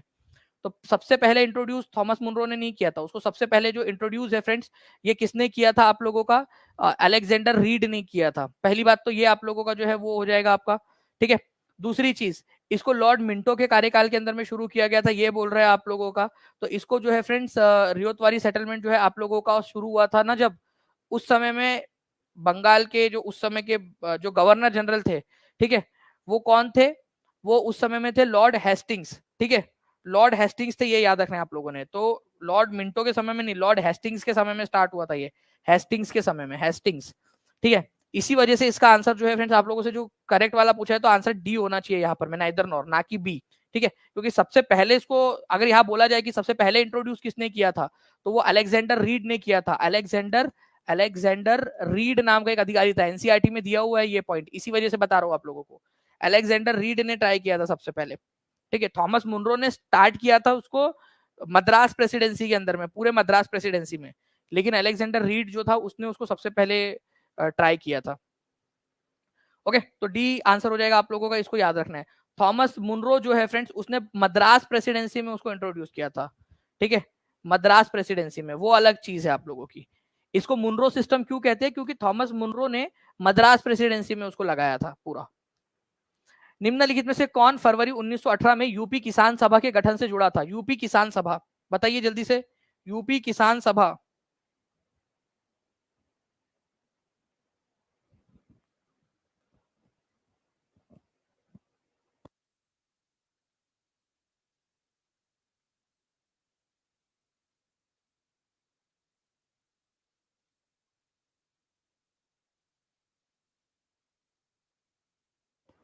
देखिए फ्रेंड्स, यूपी किसान सभा एक बहुत ही इंपॉर्टेंट आप लोगों का जो है यहाँ पर में आप लोगों ने याद रखना है। यूपी किसान सभा से, ठीक है, गठन से जुड़ा था, ये पूछ रहा है आप लोगों से, ठीक है, यहाँ पर में। तो यूपी किसान सभा से जो है फ्रेंड्स गौरी शंकर मिश्र, इंद्र नारायण द्विवेदी, ठीक है, और मदन मोहन मालवीय, ये जुड़े हुए थे। तो आंसर इसका डी हो जाएगा, more than one of the above. कौन जुड़ा हुआ था ये पूछ रहा है ना, तो गौरी शंकर मिश्र, ठीक है, 1918 के अंदर में यूपी के अंदर में किसान सभा जो यूनाइटेड प्रोविंस था उसके अंदर में आपकी शुरू की गई थी, ठीक है। इंद्र नारायण द्विवेदी थे, मदन मोहन मालवीय थे। ये है आपका यूपी किसान सभा। अब जो अवध किसान सभा है वो अलग है आप लोगों का, ठीक है, अवध किसान सभा अलग है। अब मैं आप लोगों को जो है वो गौरी शंकर मिश्र, इंद्र नारायण द्विवेदी और मदन मोहन मालवीय के प्रयासों से जो 1918 में आप लोगों का स्टार्ट हुआ था ये, ठीक है, यूपी किसान सभा, उसके अंदर में बता दो एक नई निंजा टेक्निक इंट्रोड्यूस की गई थी, नाई धोबी बंद। नाई धोबी बंद मतलब नाई और धोबी को पकड़ के क्या बंद कर दो? नहीं, नाई धोबी बंद मतलब, ठीक है, मान लो यहां पर में कोई है जो है आरती यादव जी, मान लीजिए कि आप जो है एक जमींदार हो, ठीक है, और किसानों से बहुत सारा पैसा लेते हो, या एक अंग्रेज अधिकारी नहीं हो आप, ठीक है, आरती, ठीक है, आरती को यहाँ पर मैं एंटोनी यादव कर देते हो आपका नाम, ठीक है। अब आप एक अंग्रेजन हो, आप जो है बहुत ज्यादा किसानों से वो टैक्स ले रहे हो, तो क्या किया जाएगा? नाई और धोबी आपके घर में आएंगे नहीं, आपके बेटे का जो है बाल बड़े बड़े हो गए हैं, अब आप बोल रहे आके कर दो यार, देखो यार लड़की जैसा बन के घूम रहा है ये, ठीक है, बट आपके घर में कोई नाई नहीं आएगा, आपके घर में धोबी भी नहीं आएगा, अब आपको ही कपड़े धोने पड़ेंगे पूरे के पूरे, ठीक है, धोबी भी नहीं आएगा, वॉशरमैन भी नहीं आएगा आपके घर में। तो नाई धोबी बंद एक सामाजिक बहिष्कार था, जिससे के जो जमींदार थे या फिर जो अंग्रेज थे, उनको सामाजिक बहिष्कार करने की योजना थी यहाँ पर में, ठीक है। अब सोचो नाई भी नहीं आ रहा आपके घर में, नाई आपकी मदद नहीं कर रहा, धोबी नहीं आ रहा, ठीक है, तो कितनी दिक्कत वाली बात है। तो सबसे पहले जो है फ्रेंड्स उत्तर प्रदेश किसान सभा या यूपी किसान सभा के अंतर्गत प्रतापगढ़ जिले के अंदर में इसको जो है फ्रेंड्स आजमाया गया था। तो नाई धोबी बहिष्कार, ठीक है, कब हुआ था आपका? 1919 के अंदर में, ठीक है, 1919 के अंदर में यूपी किसान सभा के अंतर्गत किसानों ने प्रतापगढ़ जिले के अंदर में इसको किया था। ठीक है, तो ये याद रखना है आप लोगों ने। बाकी इसमें जुड़े कौन थे? गौरी शंकर मिश्रा, इंद्र नारायण द्विवेदी और मदन मोहन मालवीय इस आंदोलन से जुड़े हुए थे। नाउ फ्रेंड्स, वुड के 1854 के प्रेक्षक के संबंध में निम्नलिखित कथनों पर विचार कीजिए। Consider the following statement regarding Wood's dispatch of 1854। 1854 के, ठीक है, वुड्स डिस्पैच से रिलेटेड बात करनी है आप लोगों ने। और जल्दी जल्दी से फ्रेंड्स सेशन को लाइक एंड शेयर करते रहेंगे। 4500 लाइक्स आप लोगों ने कर दिए हैं और आंसर आगे में आप लोगों को करना है।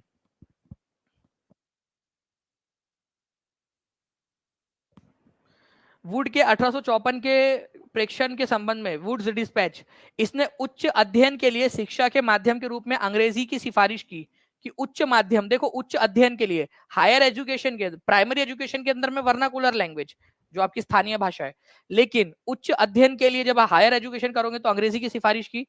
इसने महिला शिक्षा और व्यावसायिक प्रशिक्षण पर जोर दिया, ये भी बिल्कुल सही है फ्रेंड्स। ठीक है, महिला शिक्षा के ऊपर में भी बल दिया गया, वुड्स भैया की जय। ठीक है, उन्होंने एटलीस्ट महिला शिक्षा के ऊपर में बल दिया। Recommended English as the medium of instruction for higher studies, और महिला एजुकेशन पर बल दिया। तो दोनों के दोनों यहाँ पर में सही है। करेक्ट वाला पूछा था आप लोगों से, तो C is the correct answer. Wood's despatch कब आया था? 1854 के अंदर में। उस समय में भारत का वायसराय कौन था, ये बताइए आप लोग। जल्दी जल्दी से फ्रेंड्स आंसर करते रहेंगे सभी लोग कमेंट के अंदर में।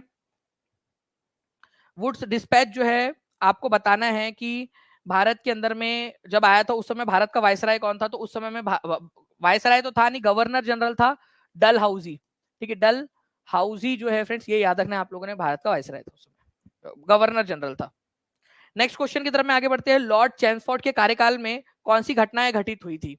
ठीक है, लॉर्ड चैम्सफोर्ड के कार्यकाल में कौन सी घटनाएं घटित हुई? चैम्सफोर्ड, देखिए लॉर्ड चैम्सफोर्ड जो है फ्रेंड्स, ये आप लोगों का, ये वह व्यक्ति है जिसके समय में सबसे ज्यादा भसड़ मची।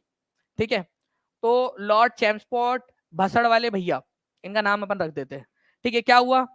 गवर्नमेंट ऑफ इंडिया एक्ट आया था 1919 वाला, बिल्कुल सही बात है, government of India act 1919। Lucknow समझौता जो हुआ था 1916 में, इन्हीं के समय काल के अंदर में हुआ था, 1916 में। ठीक है, नॉन कॉपरेशन मूवमेंट जो लॉन्च हुआ आपका 1920 में, इन्हीं के समय में हुआ था। ठीक है, और भसड़ मचाई थी। चैम्सफोर्ड भैया रुको, तुम्हारे बारे में ना बच्चों को और बताता हूं मैं। ठीक है, तुमने रॉलेट एक्ट लेकर आए थे। ठीक है, रॉलेट एक्ट लेकर आए थे तुमने, तुम्हारे ही समय काल के अंदर में रॉलेट सत्याग्रह हुआ था। रॉलेट सत्याग्रह हुआ, रॉलेट सत्याग्रह हुआ था। रुको जरा सबर करो और बताता हूँ तुम्हारे बारे में। तुम्हारे समय काल के अंदर में ही जालियनवाला बाग हत्याकांड हुआ था, जालियनवाला बाग हत्याकांड हुआ था तुम्हारी समय काल के अंदर में। तो लॉर्ड चैम्सफोर्ड भसड़ वाले भैया। ठीक है, तो आंसर यहां पर में more than one of the above हो जाएगा आपका। ठीक है, तो ये थोड़ा सा आप लोग याद रखोगे फ्रेंड्स, ये सारी की सारी चीजें लॉर्ड चैम्सफोर्ड के समय में हुई थी, उस समय में भारत के वायसराय थे ये। ठीक है, तो answer is option number D, more than one of the above. Next question की तरफ में हम लोग आगे बढ़ते हैं फ्रेंड्स हमारे। देखिए कितनी सारी चीजें हुई थी उनके समय में। ओके, उत्तर प्रदेश किसान सभा के बारे में आप लोग बताइए कौन सा वाला पॉइंट सही है। 28वें नंबर का क्वेश्चन।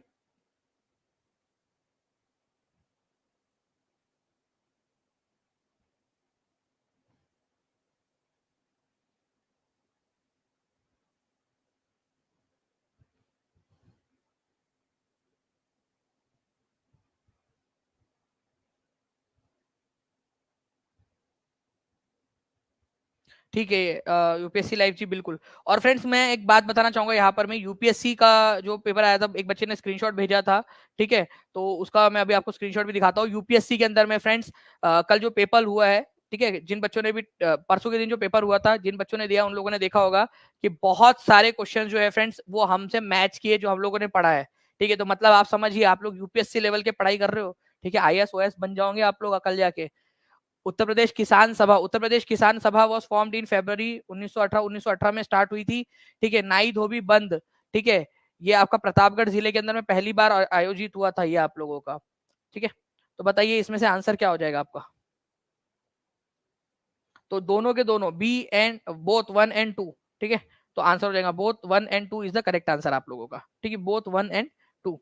ठीक है, ओनली 1 और ओनली 2 बोला है ना, इस वजह से more than one of the above नहीं लगा सकते अपन, क्योंकि यहाँ ओनली ओनली बोला है, इस वजह से। इस तरीके का अगर क्वेश्चन आता है ना, तो याद रखना कि जब ओनली शब्द आ जाए तो गलत हो गया, क्योंकि उसने ओनली बोला इसलिए गलत है, ओनली बोला इसलिए गलत है। आंसर इसका भी होगा, और more than one of the वो इसलिए नहीं हो सकता क्योंकि ओनली बोला था उसने। 4800 बच्चा जुड़ चुका है फ्रेंड, जल्दी से आप लोग लाइक एंड शेयर करते रहेंगे तो हम लोग जो है हमारे टारगेट तक पहुंच जाएंगे। तो नाई धोबी बंद जो है प्रतापगढ़ जिले के अंदर में जो है फ्रेंड्स हुआ था फरवरी 1918 में। उत्तर प्रदेश किसान सभा या यूपी किसान सभा इसको कहते हैं, ये स्टार्ट किया गया था आपका, ठीक है, आपके गौरी शंकर मिश्र, इंद्र नारायण द्विवेदी और मदन मोहन मालवीय के प्रयासों से। ठीक है, अब देखिए फ्रेंड्स आप लोगों को बता दूं मैं यहाँ पर मैं, ठीक है, एक बच्चे का आया कि क्वेरी नहीं है, मतलब उसका मैसेज आया, ठीक है, व्हाट्सएप के ऊपर में हमारी टीम को, सर से ये पढ़े थे क्लास में और ये क्वेश्चन कल यूपीएससी में आया था, इसी वजह से सेंड किया है सर मैंने। ठीक है, यूनेस्को वाला क्वेश्चन, भाई यूनेस्को वाला कराया था कि नहीं कराया था आपको? उपयुक्त में से कितनी संपत्तियों को वर्ष 2023 में शामिल किया गया? तो देखिए यहाँ पर मैं शांति निकेतन, ठीक है, शांति निकेतन को किया गया आपका, ठीक है, शांति निकेतन याद करो, बताया आपको कि 2 जो है यूनेस्को वर्ल्ड हेरिटेज शामिल की गई थी। पेड क्लास के अंदर में यूनेस्को वाली साइट के अंदर में पढ़ा कि नहीं पढ़ा है? जितने भी बच्चे पेड वाले हाथ ऊपर करके बता देंगे पढ़ाया था कि नहीं पढ़ाया था आप लोगों को मैंने। और भी बहुत सारे क्वेश्चन है, अगर टीम के पास में क्वेश्चन होंगे प्लीज अगर लगा देंगे। होयसाला का पवित्र मंदिर, ठीक है, होयसाला का, ये आपको बताया था कि ये 2 जो है आप लोगों के शामिल किए गए, 2 ही शामिल किए गए थे, आप नहीं भी पढ़ते ना कौन से शामिल किए गए, यहाँ पर मैं बोला गया है केवल 2 जो है, यहाँ पर में केवल 1, केवल 2, केवल 3, केवल 4 नहीं है यहाँ पर में, मतलब कि केवल 2, मतलब कि 2 शामिल किए गए थे। कितने थे? 1 और 3 था ना, तो 2 हो गए ना ये मिलाकर, ठीक है, 2 हो गए यहाँ पर में, तो आंसर इसका ऑप्शन नंबर बी था 2, ठीक है, 2 शामिल किए गए थे, ऐसा इसका मतलब था। ये एक ट्रिकी क्वेश्चन था आप लोगों का जो आप लोगों ने किया यहाँ पर में, और ये बच्चे ने मैसेज सेंड करके बताया है यहाँ पर में, ठीक है, पढ़ाया था हमने, और ये यूपीएससी के अंदर में आया क्वेश्चन आप लोगों का। ओके, मैं टीम से रिक्वेस्ट करूंगा कि अगर पॉसिबल हो तो क्वेश्चन भी लगा दिया जाए ताकि बच्चों को, और ये हमने पेड क्लास में पढ़ा हुआ है। भारत की राजधानी 1911-12 में वायसराय किसके समय काल के अंदर में कोलकाता से दिल्ली स्थानांतरित कर दी गई थी? तो फ्रेंड्स किसके शासनकाल के अंदर में राजधानी को 1911-12 में वायसराय, कौन से वायसराय के समय काल में शामिल कर दी गई थी? तो लॉर्ड हर्डिंग थे वो। लेकिन आपको याद करो, जब वायसराय गवर्नर जनरल और वायसराय बता रहा था तब बोला था मैंने आपको कि भाइयों और उन सभी की बहनों याद रखो कि आपका लॉर्ड हर्डिंग थे, बट वो लॉर्ड हर्डिंग 2 थे। लॉर्ड हर्डिंग 1 और लॉर्ड हर्डिंग 2, 2 ऐसे लॉर्ड हर्डिंग हुए हैं। तो लॉर्ड हर्डिंग द सेकेंड, ठीक है, मतलब दूसरे नंबर के जो थे तुम्हारे चचा, ठीक है, लॉर्ड हर्डिंग सेकंड, जिन बच्चों ने भी पढ़ा था अच्छे से उनको याद होगा। और ये क्वेश्चन मैंने बार बार प्रैक्टिस कराया था, कम से कम 3-4 क्वेश्चन मैंने लिए थे बार बार क्लास में ताकि आपको याद हो जाए, और बच्चों को याद भी हो गए होंगे ऐसा मुझे उम्मीद है। Lord herding the second, herding herding हम बोल देते हैं प्यार इसमें, लेकिन लॉर्ड हर्डिंग द सेकंड बोलना है हम लोगों ने उनको, ताकि ज्यादा बेहतर तरीके से वो हो उनका। तो लॉर्ड हर्डिंग द सेकंड कौन थे? अब 15 मार्च 2024 को जो लीक पेपर था उसके अंदर में दिल्ली दरबार भराया गया था, कौन आए थे? जॉर्ज 5। किसने घोषणा की थी कि दिल्ली जो है वो राजधानी होगी कलकत्ता की जगह पे? किसने घोषणा की थी? तो तुम्हारे अंकल जॉर्ज पंचम ने घोषणा की थी, ठीक है, जॉर्ज पंचम ने दिसंबर 1911 के अंदर में, ठीक है, जॉर्ज 5 ने, जॉर्ज पंचम। ये क्वेश्चन आया था आप लोगों का 15 मार्च को लीक वाले पेपर में, तो ऐसे आप लोगों ने याद रखना है, और पढ़ा हुआ क्वेश्चन था ये हमारा। Muslim League was form during the tenure of, Muslim League जब गठन हुई उस समय में भारत का वायसराय कौन था? ठीक है, अब ये भी एक इंटरेस्टिंग सा क्वेश्चन है आप लोगों का, ठीक है। अब आप लोगों को पढ़ाते समय, ठीक है, सारे के सारे बताया मैंने आपको कि भाई एक ही नाम के कई सारे जो है वायसराय हुए हमारे भारत के अंदर में। तो लॉर्ड मिंटो के समय में बना था। देखो मुस्लिम लीग की स्थापना हुई थी 1906 के अंदर में डेक्का में, जिसको ढाका भी बोलते हो आप लोग, ठीक है, ढाका बोलते हो, ठीक है, ढाका इंग्लिश में इस तरीके से लिखते हैं डेक्का, लॉर्ड मिंटो। लेकिन वो लॉर्ड मिंटो द सेकंड थे, ये भी बोला था आपको कि लॉर्ड मिंटो द सेकंड थे वो, लॉर्ड मिंटो 1 अलग थे, लॉर्ड मिंटो, ठीक है आपके। लेकिन यहां पर मैं बात हो रही है लॉर्ड मिंटो द सेकंड होगा इसका आंसर, ठीक है, Minto the second. Lord Minto हम बोलते हैं मॉर्ले मिंटो रिफॉर्म्स, उसको ऐसा बोलना चाहिए मॉर्ले मिंटो सेकंड रिफॉर्म, ऐसा बोलना चाहिए अपन लोगों ने, बट वो जनरली शॉर्ट के अंदर में बोल दिया जाता है। तो अगर ऐसा कॉम्प्लिकेटेड क्वेश्चन है आप लोगों से तो उस समय क्या करना है आपने, वो सिखा रहा हूं आपको मैं, कि लॉर्ड मिंटो थे लेकिन लॉर्ड मिंटो भी सेकंड वाले थे। क्या लुल्लू पुच्चू वाले क्वेश्चन कराओ आप लोगों को? आप लोग चाहते हो कि अभी करा दे इस तरीके से टफ वाले क्वेश्चन करा के आपको प्रैक्टिस करानी कि नहीं करानी है, पेपर क्लियर कराना है कि नहीं कराना है आप लोगों को? ठीक है, ओके, चलिए, Lord Minto the second, okay, इन्हीं के समय काल के अंदर में स्वदेशी आंदोलन शुरू हुआ था। जो इनके पहले वाले भैया थे लॉर्ड कर्जन, उन्होंने भसड़ मचा के गए थे। लॉर्ड कर्जन ने कौन सी वाली भसड़ मचाई थी बताओ? लॉर्ड कर्जन ने बंगाल का बंटवारा कर दिया, और उसका फिर तबादला कर दिया गया। अब तबादला कर दिया गया उसका, ठीक है, आपका ओके। और तबादला करने के बाद में जो है स्वदेशी आंदोलन आप लोगों का शुरू हुआ, वो हुआ लॉर्ड मिंटो टू के समय में। कांग्रेस में स्प्लिट हुआ था, सूरत स्प्लिट 1907 में, उसके बारे में भी पूरी हमने ध्यान से पढ़ा है, पूरा सूरत स्प्लिट, ठीक है। 1907 में इन्हीं के समय काल में हुआ। मुस्लिम लीग की स्थापना, मॉर्ले मिंटो रिफॉर्म्स 1909 का, ठीक है। तो दिसंबर 1906 में ढाका में नवाब सलीमुल्लाह और आगा खान, इनके एक साथी थे आगा खान, मेन व्यक्ति ये थे जिन्होंने इसकी स्थापना की थी ना। फ्रेंड देखिए, ये वो क्वेश्चन था आपका जो एग्जाम में आया था, यूपीएससी के एग्जाम के अंदर में, और मुझे लगता है मेरा हर एक बच्चा इसका आंसर कर पाएगा। बताइए, इसका आंसर करिए जल्दी से। ये वो क्वेश्चन जो एग्जाम के अंदर में, यूपीएससी के एग्जाम के अंदर में पूछा गया। अच्छा, अब एक चीज और आप लोगों की, ठीक है, आपको बताना चाहूंगा मैं।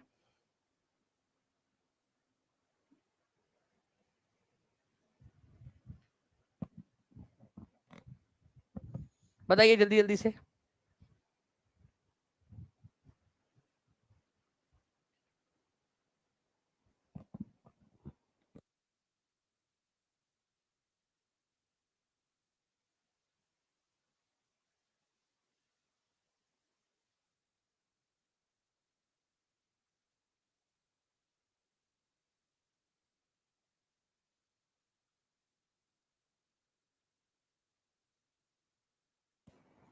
चलिए, तो आंसर जो है फ्रेंड्स आप लोग यहाँ पर मैं कर दिया आप सभी लोगों ने, शांति निकेतन और होयसाला, ठीक है। तो दो है तो दो, दो यहाँ पर मैं ऐड किया। केवल दो मतलब ये केवल दो वाला नहीं, केवल दो मतलब कि कितने हैं, ठीक है, कितनी जारी की गई है, तो दो को शामिल किया गया है। अच्छा, प्रत्येक वर्ष 21 जून को निम्नलिखित में से किस अक्षांश पर 12 घंटे से अधिक समय का प्रकाश रहता है?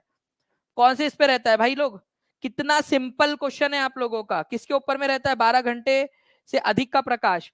तो जो है फ्रेंड्स आप लोग ध्यान से समझिए, 12 घंटे से अधिक जो है प्रकाश आपका एक तो कर्क रेखा के ऊपर में रहता है और एक उत्तरी ध्रुव के ऊपर में, क्योंकि हमारी पृथ्वी, ठीक है, इस तरीके से झुकी हुई है, यहाँ पर मैं मान लो ये इक्वेटर है, तो कर्क रेखा पर तो पड़ेगा ही, साथ ही साथ उत्तरी ध्रुव जो है वहां पर में भी रहता है आपका 12 घंटे से ज्यादा का, वो तो 6 महीने तक पूरा रहता है, तो 6 महीने 12 घंटे से ज्यादा हो गया ना आपका, ठीक है। तो भाई 21 जून की बात हो रही है आप लोगों से, इक्वेटर की बात, भाई इक्वेटर जो है आप लोगों का 21 मार्च और 23 सितंबर है वो इक्वेटर वाला, तो ये कर्क रेखा और उत्तरी ध्रुव के ऊपर में रहता है। तो इसका भी आंसर जो है आप लोगों का क्या हो जाएगा, 2 और 4 था आपका इसका आंसर, ठीक है। तो ये क्वेश्चन था जो हम लोगों ने पढ़ा हुआ क्वेश्चन है कि भाई कहां पर में रहता है, उत्तरी ध्रुव सूरज की तरफ में झुका हुआ होता है 21 जून में, तो 21 जून में वहां तो ज्यादा है ना, 12 घंटे से ज्यादा तक धूप रहेंगी, और कर्क रेखा पर भी 12 घंटे से ज्यादा की धूप रहती है आप लोगों की। ये वाला क्वेश्चन था इसका। अच्छा, ये देखिए आप लोग, धुआंधार जलप्रपात, अब बता देना यहाँ पर मैं, धुआंधार जलप्रपात जो है आप लोगों का, बताइए बताया कि नहीं बताया आपको कि नर्मदा नदी के ऊपर में जितने बच्चे हैं यहाँ पर में, ठीक है। देखिए यहाँ पर मैं 7 से 8 क्वेश्चन डायरेक्टली बोल रहा है कि जीएस के अंदर में से अगर 20-25 क्वेश्चन जो जीएस के आए थे ना, उसमें से 7-8 क्वेश्चन डायरेक्टली थे और बाकी के क्वेश्चन भी आप लोगों के पढ़े हुए थे, ठीक है। तो देखिए धुआंधार जलप्रपात जो है आपका नर्मदा नदी के ऊपर में, बिल्कुल सही बात है आप लोगों का। हुंड्रू जलप्रपात अभी थोड़े दिन पहले बताया था मैंने आपको, हुंड्रू जलप्रपात, बताइए हुंड्रू जलप्रपात जो है था कि नहीं था आप लोगों का, सुवर्ण रेखा नदी के ऊपर में बना हुआ है, आपका रांची के अंदर में सुवर्ण रेखा नदी के ऊपर में हुंड्रू जलप्रपात अभी कराया है। अगर टीम प्लीज उसका स्क्रीनशॉट निकाल सके, हुंड्रू जलप्रपात वाला जो हमने पढ़ाया था, सुवर्ण रेखा नदी के ऊपर में डायरेक्ट बताया था। देखिए क्वेश्चन आया अभी सिर्फ 3 से 4 दिन पहले बताया था आपको, ठीक है। गेरसोपा, गेरसोपा बेसिकली जो है फ्रेंड्स आप लोगों का जो है ना, ये जोग जलप्रपात जो है उसी को कहते हैं आप लोग, जोग जोग वाटरफॉल जो है उसी को कहते हैं। और जोग जलप्रपात आपका शरावती नदी के ऊपर में, शरावती नदी पर, शरावती के ऊपर में, तो ये आपका गलत था। गेरसोपा जोग एक ही बात है, शरावती, तो पहला और दूसरा सही है, मतलब केवल 2 सही है। अब यहाँ पर मैं ना ये नहीं बोलते कि कौन सा सही है, कितने सही है, ऐसे क्वेश्चन आते हैं आजकल एग्जाम के अंदर में। मध्य एशिया, ठीक है, में वोस्जेस पर्वत श्रृंखला है आप लोगों की, वलित पर्वत मध्य एशिया में, वोस्जेस भाई, वोस्जेस यूरोप के अंदर में है भाई लोग, वोस्जेस यूरोप के अंदर में, मारो इसको गोली। एल्प्स यूरो, एल्प्स वाला बताओ, बताया कि नहीं बताया मैंने एल्प्स आपको? एल्प्स जो है आप लोगों का क्या है, फोल्ड माउंटेन है, फोल्ड माउंटेन है एल्प्स आप लोगों का। वली आपका जो है वलित पर्वत है, भ्रंशोत नहीं है ये, तो यूरोप में है एल्प्स, यहाँ सही है, लेकिन यहाँ गलत हो गया, ये गलत है आपका, ठीक है, तो ये वाला गलत हो जाएगा। एप्लेशियन पर्वत आपका वलित पर्वत है, उत्तरी अमेरिका में है, ये बिल्कुल सही है। एंडीज पर्वत वलित पर्वत है, दक्षिण अमेरिका में है, ये बिल्कुल सही है। तो तीसरा और चौथा सही था यहाँ पर में, तो यहाँ पर में भी आपका केवल 2 आंसर होगा, ठीक है। अब भाई यूपीएससी का क्वेश्चन आप लोगों का, अगर आप लोगों ने सही से लेक्चर देखा है, जो बच्चा रिवीजन करता है ना यहाँ पर मैं मेरे से, ये यूपीएससी का संडे के दिन जो पेपर हुआ उसका आंसर करा रहा हूँ आप लोगों को, ठीक है। आपको पता है उसका कट ऑफ कितना जाता है? 100 में से 105, 102, 103, 200 में से आप लोगों का 200 में से 105, 103, आधा आधा पेपर केवल सही करना था आप लोगों ने और आप लोगों का प्रीलिम्स क्लियर हो जाता। तो जो बच्चे यहाँ पढ़ रहे हैं ना उन लोगों को बता रहा हूँ डायरेक्टली क्वेश्चन, ये क्वेश्चन जो है फ्रेंड्स और भी आप लोगों को क्वेश्चन करवा दूंगा मैं अगर आप लोग कहोगे तो। चलिए जल्दी से हम लोग जो है यहाँ पर मैं आप लोग करवाते हैं, ठीक है। सर ये यूपीएससी का पेपर अगर आपको मिला हो तो प्लीज क्वेश्चन सॉल्व करा दीजिएगा। बिल्कुल मैं करवा दूंगा आप लोगों को पूरा का पूरा पेपर सॉल्व। आप बताइए देखिए कितना आसानी से सॉल्व कर पा रहे हैं हम लोग, ठीक है। धुआंधार कपिल धारा दोनों नर्मदा पर है सर, आपने बताया है सर। चलिए देखिए यूपीएससी लाइव बोल रहे हैं, आपने बताया है बिल्कुल। बहुत सारे क्वेश्चन सर आपके बताए हुए आए थे सर, देखिए बता रहे यहाँ पर मैं बिल्कुल। तो आप ऐसे ही देखते रहिए यहाँ पर में। Demand for Tebhaga peasant movement in Bengal was Tebhaga. देखो तिभागा का मतलब भी होता है 3 भाग चाहिए भाई हमको, कितने में से? 4 में से 3 भाग चाहिए, तो 3/4 भाग हमको चाहिए, मतलब कि 75% चाहिए, ठीक है। तो जो भी फसल उगेंगी, मतलब मान लो 100 किलो चावल उगाया है, 100 किलो चावल, तो ये किसान बोल रहे थे कि हमको 75 किलो हम रखेंगे, 25 किलो आपको देंगे, जो जमींदार थे या जो भी लोग थे उनको। तो तिभागा, ठीक है। ये बोल रहे थे कि भाई जो शेयर है लैंडलॉर्ड का 1/2 से उसको जो है 1/3 कर दिया जाए, आप लोगों का तिभागा कर दिया जाए, मतलब 3 जो है आपको मिलना चाहिए यहाँ पर में तिभागा। ओके, तो ये बेसिकली मांग थी आपकी, किसकी? किसानों की मांग थी। Okay, reduce the share of landlord from 1/2 to 1/3, ठीक है, तिभागा। ये याद रखना है आप लोगों ने। जो लैंडलॉर्ड है उन लोगों की ओनरशिप को कम कर दिया जाए, उनकी जो है यहाँ पर में उनको कम मिलना चाहिए शेयर, और जो एक्चुअल किसान उस खेती के ऊपर में काम कर रहे हैं उनको ज्यादा मिलना चाहिए। अदरवाइज क्या था, आधा आधा था यहाँ पर में, कि आधा आधा इन लोगों का डिवाइड किया हुआ था। तो तिभागा सिस्टम के अंदर में उन लोगों का अलग अलग करने की यहाँ पर में योजना बनाई गई थी, कि भाई हम लोगों को क्या चाहिए, हम लोगों को जो है 1/3 जो है यहाँ पर में आप रखो, बाकी 2/3 जो है हम लोग क्या करेंगे, किसान लोग रखेंगे यहाँ पर में। ये इस तरीके की मांग थी, तो ए इज द करेक्ट आंसर आप लोगों का, ठीक है। इसकी रिकमेंडेशन फ्लॉड कमीशन बनाया गया था इस डिमांड को लेकर, फ्लॉड कमीशन, ठीक है। और इसका इस मांग का तिभागा आंदोलन जो था इसका इसका नेतृत्व किसने किया था, ठीक है, कंपरम सिंह और भवन सिंह ने, कंपरम सिंह और भवन सिंह। ऑल इंडिया किसान सभा जो थी सीपीआई की, उसने इसका समर्थन किया था, ऑल इंडिया किसान सभा ने, ठीक है। कंपरन सिंह और भवन सिंह ये नेता थे तिभागा आंदोलन के। ऑल इंडिया किसान सभा ने भी इसका समर्थन किया। ऑल इंडिया किसान सभा कम्युनिस्ट पार्टी ऑफ इंडिया की एक विंग थी। अच्छा ये देखिए आपको हुंड्रू जलप्रपात ये टीम ने लगा दिया है। कौन सी तारीख का है भाई ये, यहाँ पर में अगर आ जाता तो देखिए 12,000 से ज्यादा बच्चों ने लाइक कर दिया है इसको, ठीक है। इतने सारे बच्चे देख भी चुके हैं। हुंड्रू जलप्रपात कौन से रिवर पर है, पूछा था कि नहीं पूछा था आप लोगों से मैंने सवाल ये। और आप लोग यहाँ पर में देखिए हुंड्रू जलप्रपात वाला जो है आप लोगों का आया भी है यहाँ पर में, हुंड्रू जलप्रपात सुवर्ण रेखा नदी के ऊपर में है। ओके, और आपको इस लेक्चर के अंदर में बताया भी था, तो डायरेक्टली जो हमने पढ़ा है उसी से रिलेटेड क्वेश्चन आया। आपका टीआरई भी क्लियर होगा, ये बता रहा हूँ आप लोगों को, अच्छे से पढ़ते रहिए आप सभी लोग। जो बच्चा पढ़ेगा वो आगे बढ़ेगा। ये देखिए सुवर्ण रेखा नदी के ऊपर में, ये दानिश सर, ये सुवर्ण रेखा नदी रांची में है, झारखंड के अंदर में, आपको बताया था ये वाला क्वेश्चन मैंने, ठीक है। 1,41,000 बच्चों ने देखा हुआ है इस क्वेश्चन को, ठीक है। निम्नलिखित में से किसने इंग्लिश ईस्ट इंडिया कंपनी का संस्थापक, ठीक है, संस्थापक चार्टर जारी किया था? ईस्ट इंडिया कंपनी की स्थापना जो है फ्रेंड्स 1599 से लेकर सन 1600 के बीच में हुई थी। सन 1600 में दिसंबर के महीने में, ठीक है, ये जाते हैं क्वीन एलिजाबेथ वन के पास, एलिजाबेथ वन के पास दादी अम्मा के पास में जाते हैं और बोलते हैं दादी अम्मा एक नया नया काम धंधा शुरू किया है, थोड़ा आशीर्वाद दो, पाए लगू, ठीक है। उसने भी बोलेंगी जाओ जुग जुग जियो, फूतो फलो, दूधो नाओ फूतो फलो। उन्होंने फिर पूछा होगा दादी अम्मा तुम्हारे पैर का दर्द कैसा है, घुटनों का दर्द कैसा है, संधि सुधा तेल वगैरह जा रहे हैं हम लोग इंडिया, उधर से लाकर दूं क्या? वो बोले होंगे हाँ बेटा ला देना यार थोड़ा सा, ठीक है, तुम ही लोग हो पूछ रहे, नहीं तो मेरे बच्चे तो आ ही नहीं रहे पूछने मेरे से। तो क्वीन एलिजाबेथ वन से उन्होंने ऐसी बात की होंगी, मैं ऐसा इमेजिन करता हूँ थोड़ा बहुत। फिर चुपके से बोला होगा देखो अम्मा काम धंधा शुरू किए, बड़े मुश्किल से पैसे उसे जमा करके भारत जा रहे उधर व्यापार करने। अब तुम ही सोचो कि अगर और बाकी की कंपनी भी आएंगी हमारे साथ में वो करने के लिए, व्यापार करने, कितनी बुरी बात है अम्मा। कंपटीशन बढ़ेगा, पैसे नहीं कमा पाएंगे, उधार लेकर चालू करे, यहाँ पर में इतने सारे लोग हैं। एलिजाबेथ बोलूंगी बात तो सही है बेटा, बट क्या करे, अब ऐसा करना पड़ता, मेहनत उन्नत करनी पड़ती। फिर उन्होंने चुपके से बोला होगा, अम्मा एक काम करते ना, आप जो है ना थोड़े दिन के लिए हमको एक एकाधिकार दे दो कि कोई हमसे कंपटीशन ना करे। फिर वो एलिजाबेथ सोच रही होंगी, यार ये तो बड़े चालू निकले, पहले आए हालचाल पूछे, ठीक है, और आप बोल रहे कि मेरे को चार्टर दे दो, एकाधिकार दे दो, मोनोपोली दे दो, ठीक है।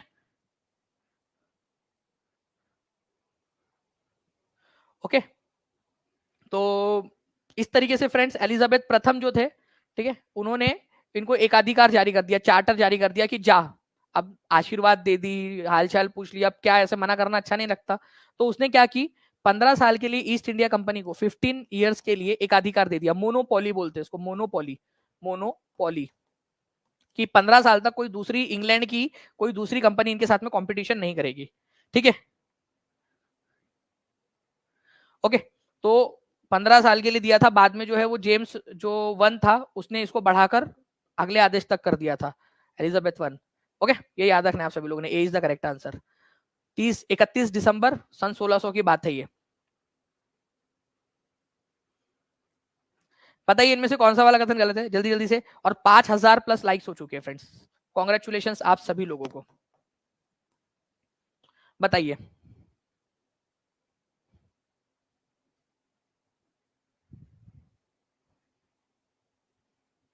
ऐप पर टेस्ट होगा अभी आप लोगों का, सभी लोगों ने जुड़े रहना है, अच्छे से देखते रहिए आप सभी लोग, ठीक है। ऐप पर टेस्ट होने वाला है अभी थोड़ी देर के अंदर में आप लोगों की। एक बार एसएससी में पूछा गया था कि अकबर के समकालीन ब्रिटेन का शासक कौन था, अरे वही थी। देखो, इस क्वेश्चन का आंसर करो, फिर मैं इस बच्चे का समर चौहान का आंसर करता हूँ। समर चौहान ने बहुत अच्छा क्वेश्चन उठाया, मैं बताता हूँ, ठीक है। Governor general of Bengal become the governor general of India by charter act 1833, सही बात है, बंगाल का गवर्नर जनरल जो था वही Bengal governor general of India बन गया, और विलियम बेंटिक जो है पहले गवर्नर जनरल ऑफ इंडिया बने थे। तो बोथ 1 and 2 आर ट्रू, ठीक है। आप लोगों का, बट आप लोगों से यहाँ पर मैं इनकरेक्ट पूछा है, तो आंसर इसका नाइदर 1 नाइदर 2 हो जाएगा। तो डी कितने लोगों ने आंसर लगाया था बताइए, जल्दी जल्दी से डी आंसर लगाने वाले। चलिए, प्रीतम प्रभात जी बहुत बहुत शुक्रिया। देखिए, तो आंसर जो है फ्रेंड्स यहाँ पर मैं इनकरेक्ट पूछा था, इसलिए नाइदर नॉर होगा आप लोगों का।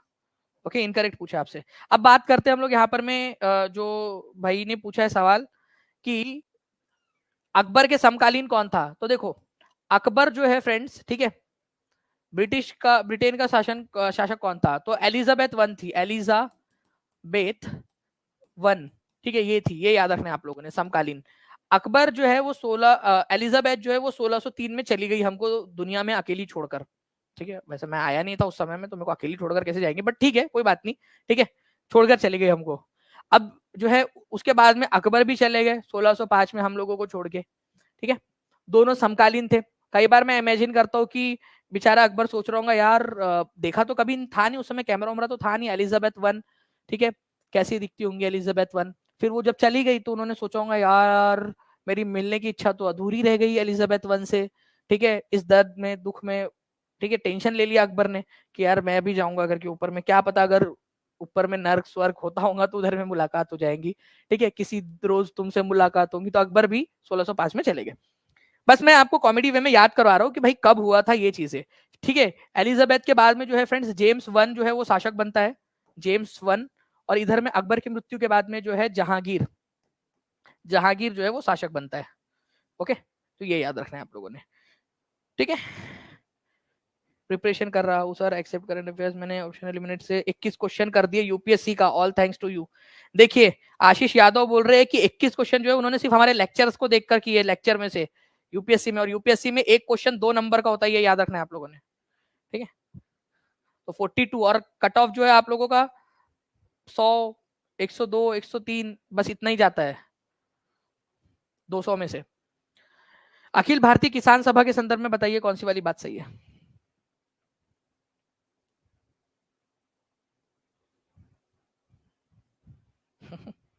पूजा मैम जी,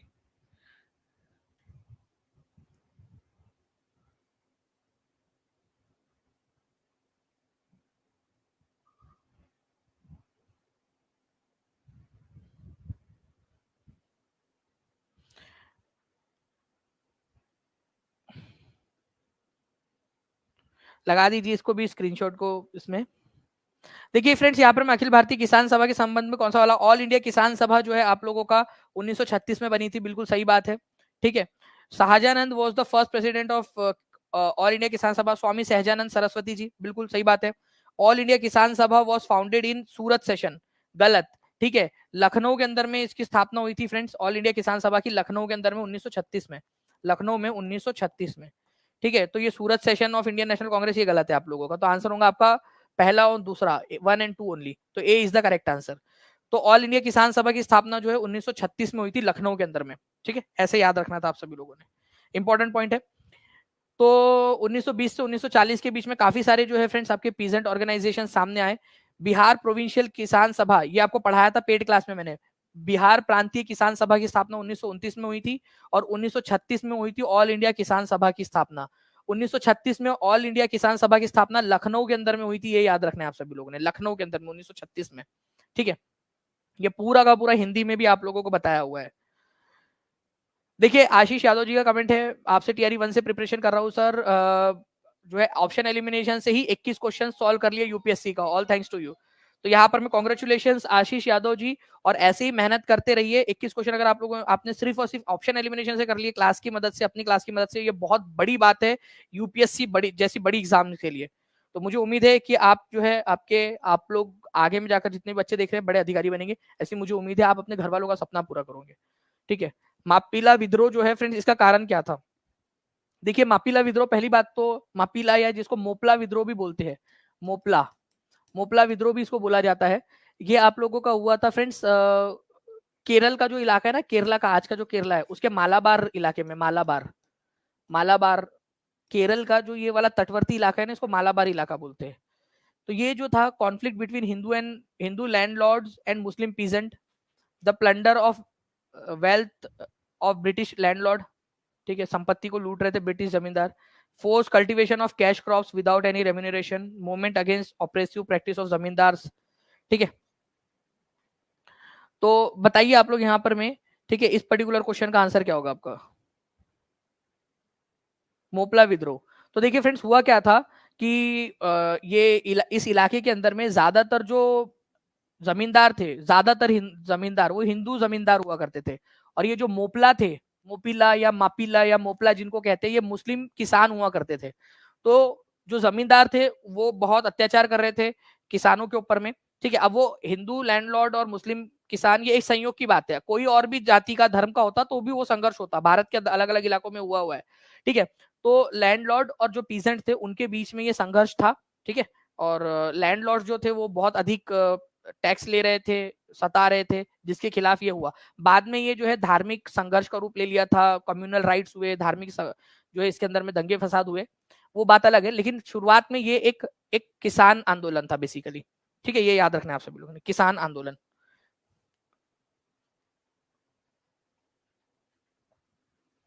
देखिए फ्रेंड्स, एक क्वेश्चन है आप लोगों का, 1870 से 1880 के दशक की शुरुआत में पूर्वी बंगाल के बड़े हिस्से अशांति से घिरे हुए थे। अशांति के संबंध में निम्नलिखित में से कौन सा कथन सही नहीं है? ठीक है, इन मई 1873 एग्रेरियन लीग, ठीक है, किसान जो संगठन है वो बनाया गया आप लोगों के, ठीक है, यूसुफसाई परगना पाबना डिस्ट्रिक्ट के अंदर में, to accept the demands of zamindar, जमींदारों की मांग को मानने के लिए। अच्छा, आप बताओ, अपन लोग तो पागल किसान लोग कि भाई मतलब किस जमींदारों की मांग को मानने के लिए एक संगठन बनाएंगे? अरे मांग मानना है तो ऐसे ही मान लेंगे, संगठन क्यों बनाएंगे? एक्सेप्ट द डिमांड ऑफ जमींदार बोल रहा है भाई, किसान लोग जमींदारों की मांग को मानने के लिए थोड़ी बनाएंगे संगठन, अपनी बात मनवाने के लिए संगठन बनाएंगे ना। तो पहला वाला आपका गलत है, सोचो इसके ऊपर में, विचार करो थोड़ा सा कि पहला वाला कैसे हो सकता है, एक्सेप्ट द डिमांड ऑफ जमींदार कैसे हो सकता है? ठीक है, इवन आपका होना चाहिए कि भाई to make the demands of peasants accepted by zamindar, ऐसा होना चाहिए था यहाँ पर में। The unrest was caused by the efforts of zamindar to inflate rate beyond legal limits, यह अशांति जमींदारों द्वारा कानूनी सीमाओं से परे लगान बढ़ाने के प्रयास के कारण हुई थी। हाँ, ये बात बिल्कुल सही है कि जमींदार लोग जो थे वो बहुत ज्यादा किसान टैक्स बढ़ाते जा रहे थे, कानूनी जो सीमा थी उससे भी ज्यादा टैक्स ले रहे थे वो लोग। ठीक है, आप लोगों का उसके बाद में the unrest was caused by efforts of zamindar to prevent the tenants from acquiring occupancy rights. ठीक है, जो जमींदार जो थे वो टीनेंट जो राइट थे ऑक्यूपेंसी राइट, ठीक है, वो देने से मना कर रहे थे, ये भी सही है। Zamindar tried to achieve this through illegal coercive method. Zamindar illegal तरीके अपना रहे थे किसानों को परेशान करने के।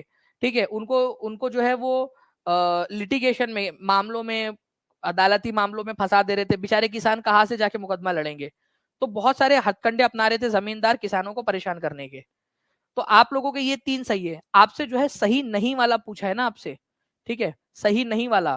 तो सही नहीं वाला जो पूछा है आप लोगों से, तो आंसर 1 होगा। मैंने आपको पहले बताया कि पूरा इसका चीज कि पाबना विद्रोह के बारे में बात हो रही है, बेसिकली ये पाबना आंदोलन, ठीक है, ठीक है, पाबना मूवमेंट जो है उसके बारे में बात हो रही है पूरी की पूरी आप लोगों की। ठीक है, 1873 में एग्रेरियन लीग बनाई गई थी, पाबना एग्रेरियन लीग आप लोगों की। तो पहला वाला सही आंसर होगा, क्योंकि सही नहीं वाला पूछा है आप लोगों से। टफ क्वेश्चन था फ्रेंड्स, लेकिन आप लोगों की अंडरस्टैंडिंग बढ़ाएगा ये क्वेश्चन। तो देखिए, पाबना मूवमेंट जो है फ्रेंड्स ईस्टर्न बंगाल के अंदर में शुरू हुआ। जो किसानों से टैक्स लिया जाता था वो बहुत ज्यादा था। ऑक्यूपेंसी राइट जो था उसका हनन कर रहे थे। ठीक है, जो जमींदार थे वो। एग्रेरियन लीग बनाई गई 1873 के अंदर में। ओके, ऐसा बोला जाता था कि अगर कोई किसान, ठीक है, लगातार 12 साल तक अपना टैक्स बराबर से दे रहा है तो उसको उसका मालिकाना हक उस किसान को दे दिया जाए, उस किसान को मालिक बना दिया जाए। देखो, जो सही तरीके से अपना पैसा भर रहा है, ठीक है, ऑब्वियस सी बात है, उसको दे देना चाहिए यहाँ पर में। ठीक है, जो पैसा भर रहा है उसको दे देना चाहिए उसका अधिकार।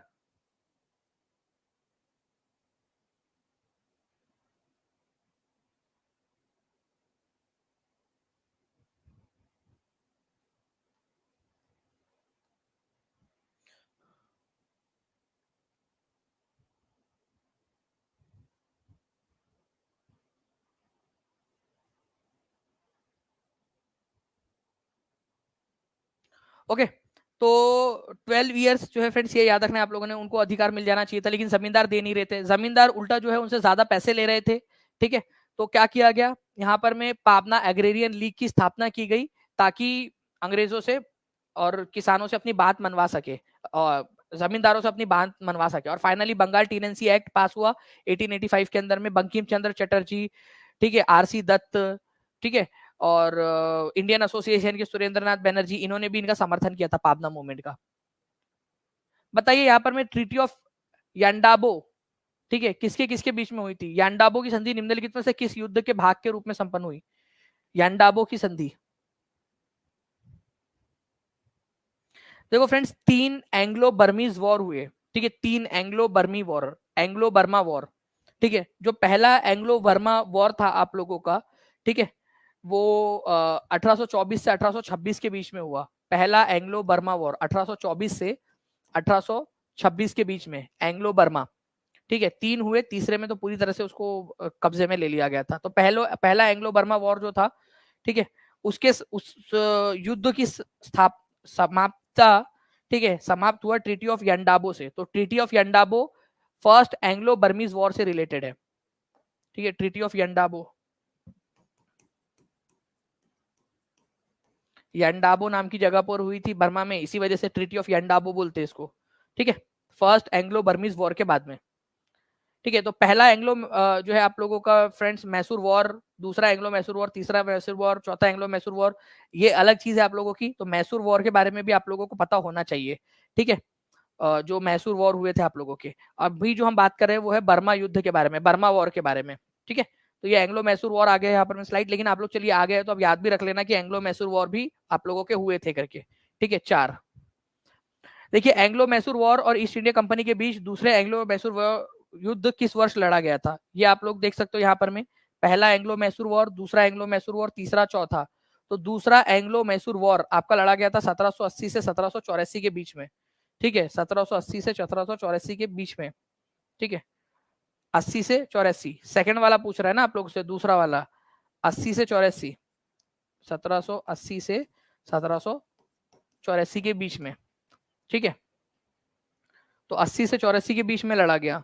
तो आप लोगों का यहाँ तो ऑप्शन में दिया ही नहीं है, तो आंसर क्या हो जाएगा आप लोगों का? नन ऑफ दी अबव हो जाएगा।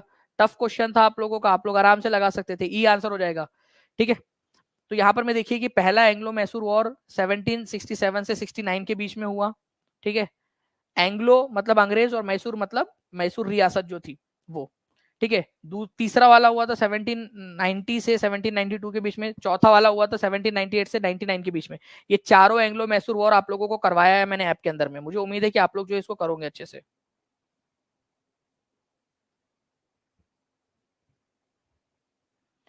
बताइए इसका आंसर क्या होगा। निम्नलिखित युगों में से कौन सा वाला सही सुमेलित है। अभी आप लोगों की टेस्ट होने वाली है, जुड़े रहेंगे सभी के सभी बच्चे। Ruby Kumari ji, mobile heat हो जा रहा है आपका, तो क्या आपको मतलब मोबाइल हीट, गर्म हीट छोड़ के आपको क्या उबासी आती है ऐसी, गर्म हो गया ऐसा, ये कौन सा वाला है आपका, ठीक है। आपका तो आपके एक्शंस और आपका जो है वो मैच ही नहीं कर रहे आपके, ठीक है। मतलब फंडामेंटल एरर है, फंडामेंटल फॉल्ट है आपका। तो ऐसे नहीं करना चाहिए, दूसरे लोगों को डिमोटिवेट नहीं करना चाहिए ना हमने। लॉर्ड कॉर्नवालिस जो है फ्रेंड्स, उन्होंने परमानेंट सेटलमेंट लेकर आए थे, ये बिल्कुल सही है आपका। कौन सा वाला सही है बोला है तो पहला ही सही हो गया भाई, ठीक है। लॉर्ड डलहाउसी सब्सिडरी अलायंस जो है फ्रेंड्स वो किसने लेकर आया था, सब्सिडरी अलायंस, ये भी आपसे पूछा जा सकता है, ठीक है। सब्सिडरी अलायंस लॉर्ड वेलेस्ली लेकर आया था, ना कि डलहाउसी, ठीक है। लॉर्ड वेलेस्ली, ये गलत है आपका, ठीक है। Foundation of Indian National Congress Lord Dufferin के समय में हुआ था आपका, लॉर्ड डफरिन के समय में, तो डी भी आपका गलत है। और मास्टरली इनएक्टिविटी है, ठीक है, अहस्तक्षेप जो है वो सर जॉन शॉर के समय में हुआ था, लॉर्ड वेलेस्ली के समय में नहीं। लॉर्ड वेलेस्ली ने जो है सहायक संधि लेकर आया था आप लोगों का, ठीक है। सुगौली की संधि हुई थी आपकी, द ट्रीटी ऑफ सुगौली, बहुत ही इंपॉर्टेंट है, इसको very very very important mark करेंगे आप सभी लोग। सुगौली की संधि, ठीक है, कहां पर में हुई थी आप लोग बताइए जल्दी से, फिर मैं आप लोगों को बताता हूं कि आप लोग टेस्ट कैसे दे सकते हो आप लोगों की, ठीक है। सुगौली की संधि जो है फ्रेंड्स बता देंगे जल्दी से। 5400 के करीब करीब आप लोगों ने लाइक्स कर दिया है फ्रेंड्स, सेशन को ऐसे ही लाइक करते रहेंगे। और जिन लोगों ने सेशन चैनल को सब्सक्राइब नहीं किया, चैनल को सब्सक्राइब करके बेल आइकन जरूर दबा देंगे सभी के सभी लोग।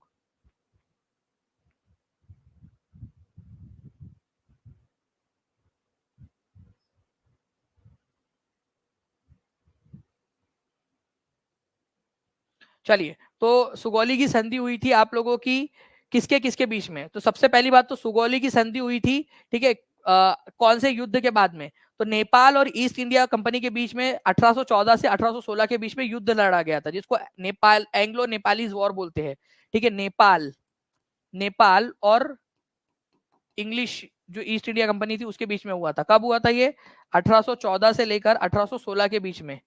इस युद्ध के बाद में सुगौली की संधि हुई थी, ठीक है। सुगौली की संधि, ये याद रखना है आप सभी लोगों ने। तो सुगौली की संधि कब हुई थी, 1816 के अंदर में हुई थी आप लोगों की। तो आंसर यहाँ पर में नन ऑफ दी अबव हो जाएगा आप लोगों का, क्योंकि ऑप्शन में दिया ही नहीं था ये, ठीक है। 1816, तो 1816 के अंदर में सुगौली की संधि आप लोगों की साइन हुई थी। ये एंग्लो इंग्लिश वॉर या एंग्लो नेपाली, जो एंग्लो नेपाली वॉर या नेपाल इंग्लिश वॉर, इसको जो है आप लोग गोरखा युद्ध के नाम से भी जानते हैं उसको, ठीक है।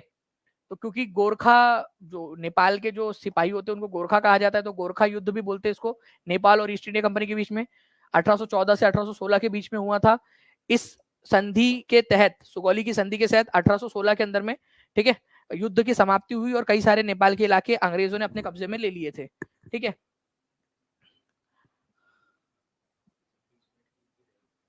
जी, तो आप लोगों की जो है फ्रेंड्स अब टेस्ट होने वाली है आप लोगों की। सभी लोग तैयार है टेस्ट के लिए, हाथ ऊपर कर देंगे जल्दी जल्दी से अगर सभी लोग तैयार है तो। टेस्ट के लिए मैं आप लोगों को बता देता हूँ कि किस प्रकार से आप लोगों की टेस्ट होने वाली है। सुगौली की संधि जो है फ्रेंड्स, ये बता देना आप सभी लोग कि जो है आप लोगों का कब हुई थी, किसके किसके बीच में हुई थी।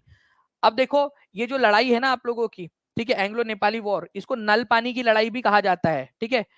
गोरखा युद्ध, नल पानी की लड़ाई, अलग अलग नाम से इसको जानते हैं आप लोग। तो नल पानी की लड़ाई भी इसको कहते हैं आप लोग। अब देखिए आप लोग टेस्ट कैसे दे सकते हो मैं आपको बताता हूँ। टीचिंग परीक्षा का एप्लीकेशन उम्मीद करते हैं कि सभी लोगों ने डाउनलोड कर लिया होगा, टीचिंग परीक्षा का एप्लीकेशन। अब टीचिंग परीक्षा का एप्लीकेशन आप लोगों ने डाउनलोड कर लिया है, ओके। अब क्या करोगे आप लोग, यहाँ पर मैं आप जाओगे फ्रेंड्स, ठीक है, ऐप के अंदर में, ठीक है। ऐप के अंदर में जैसे ही आप लोग जाओगे, यहाँ पर में आप नीचे में जैसे जाओगे, नीचे में आपको दिखेगा यहाँ पर में फ्री कंटेंट, ये दिख रहा है आप लोगों को फ्री कंटेंट। यहाँ पर में क्लिक करोगे आप लोग, क्लिक करने के बाद में यहाँ कंटेंट में जाना है, फ्री कंटेंट में क्लिक करने के बाद में कंटेंट में जाना है, ठीक है। और उसके बाद में जो है फ्रेंड्स आप लोग देखोगे कि बीपीएससी महा टेस्ट 18 जून यहाँ लिखा हुआ है। जैसे ही आप इस पे क्लिक करोगे अटेम्प्ट के ऊपर में आपका टेस्ट जो है वो खुल जाएगा। और ये टेस्ट जो है आप लोगों की कितने बजे स्टार्ट होने वाली है, ठीक है, आपकी टेस्ट कितने बजे स्टार्ट होंगी, बस जैसे ही आप लोगों का लेक्चर में बंद करूंगा, एंड नाउ करूंगा यहाँ से स्ट्रीमिंग को, वैसे आपकी स्टार्ट हो जाएंगी और लाइव रहेंगी। केवल जो है आप 20 मिनट तक टेस्ट दे पाओगे, तो जल्दी से जाना है आप लोगों ने और टेस्ट देना है, ठीक है। टेस्ट देना है। टेस्ट का रिजल्ट जो है मैं कल 1 बजे आप लोगों का अनाउंस भी करूंगा कि कौन बच्चे थे जिन्होंने जो है टेस्ट के अंदर में अच्छा परफॉर्म किया है। ओके, तो ये टेस्ट आप लोग दे सकते हो। इसके अलावा जो है फ्रेंड्स एक और चीज है कि प्लीज वो 1 रुपए वाला ये जो कोर्स है ना, ये इसके अंदर में जाने पर दिखता है आपको 1 रुपए का खरीदने के लिए, वो खरीदना नहीं है। यहाँ लिखा है डोंट बाय, इट्स फ्री, फिर भी 1 रुपए का बच्चे खरीद लेते हैं इसको। अरे वो 1 रुपए नहीं चाहिए आपके मुझे, ठीक है, वो डोंट बाय लिखा है यहाँ पर में, फिर भी कई सारे बच्चे वो फ्री वाले कोर्स को भी खरीद लेते हैं। वो 1 रुपए से कम होता नहीं है प्राइस, इस वजह से वो मजबूरी है, टेक्नोलॉजिकल रेस्ट्रिक्शन से, इस वजह से डोंट बाय लिखा है यहाँ पर में। वो आपके लिए फ्री, आप अंदर जाओगे आपको फ्री में मिल जाएगा इसके अंदर में, ठीक है। ये फ्री कंटेंट जो लिखा है ना उसमें, तो 1 रुपए का खरीदने की जरूरत नहीं है आपको वो। ओके,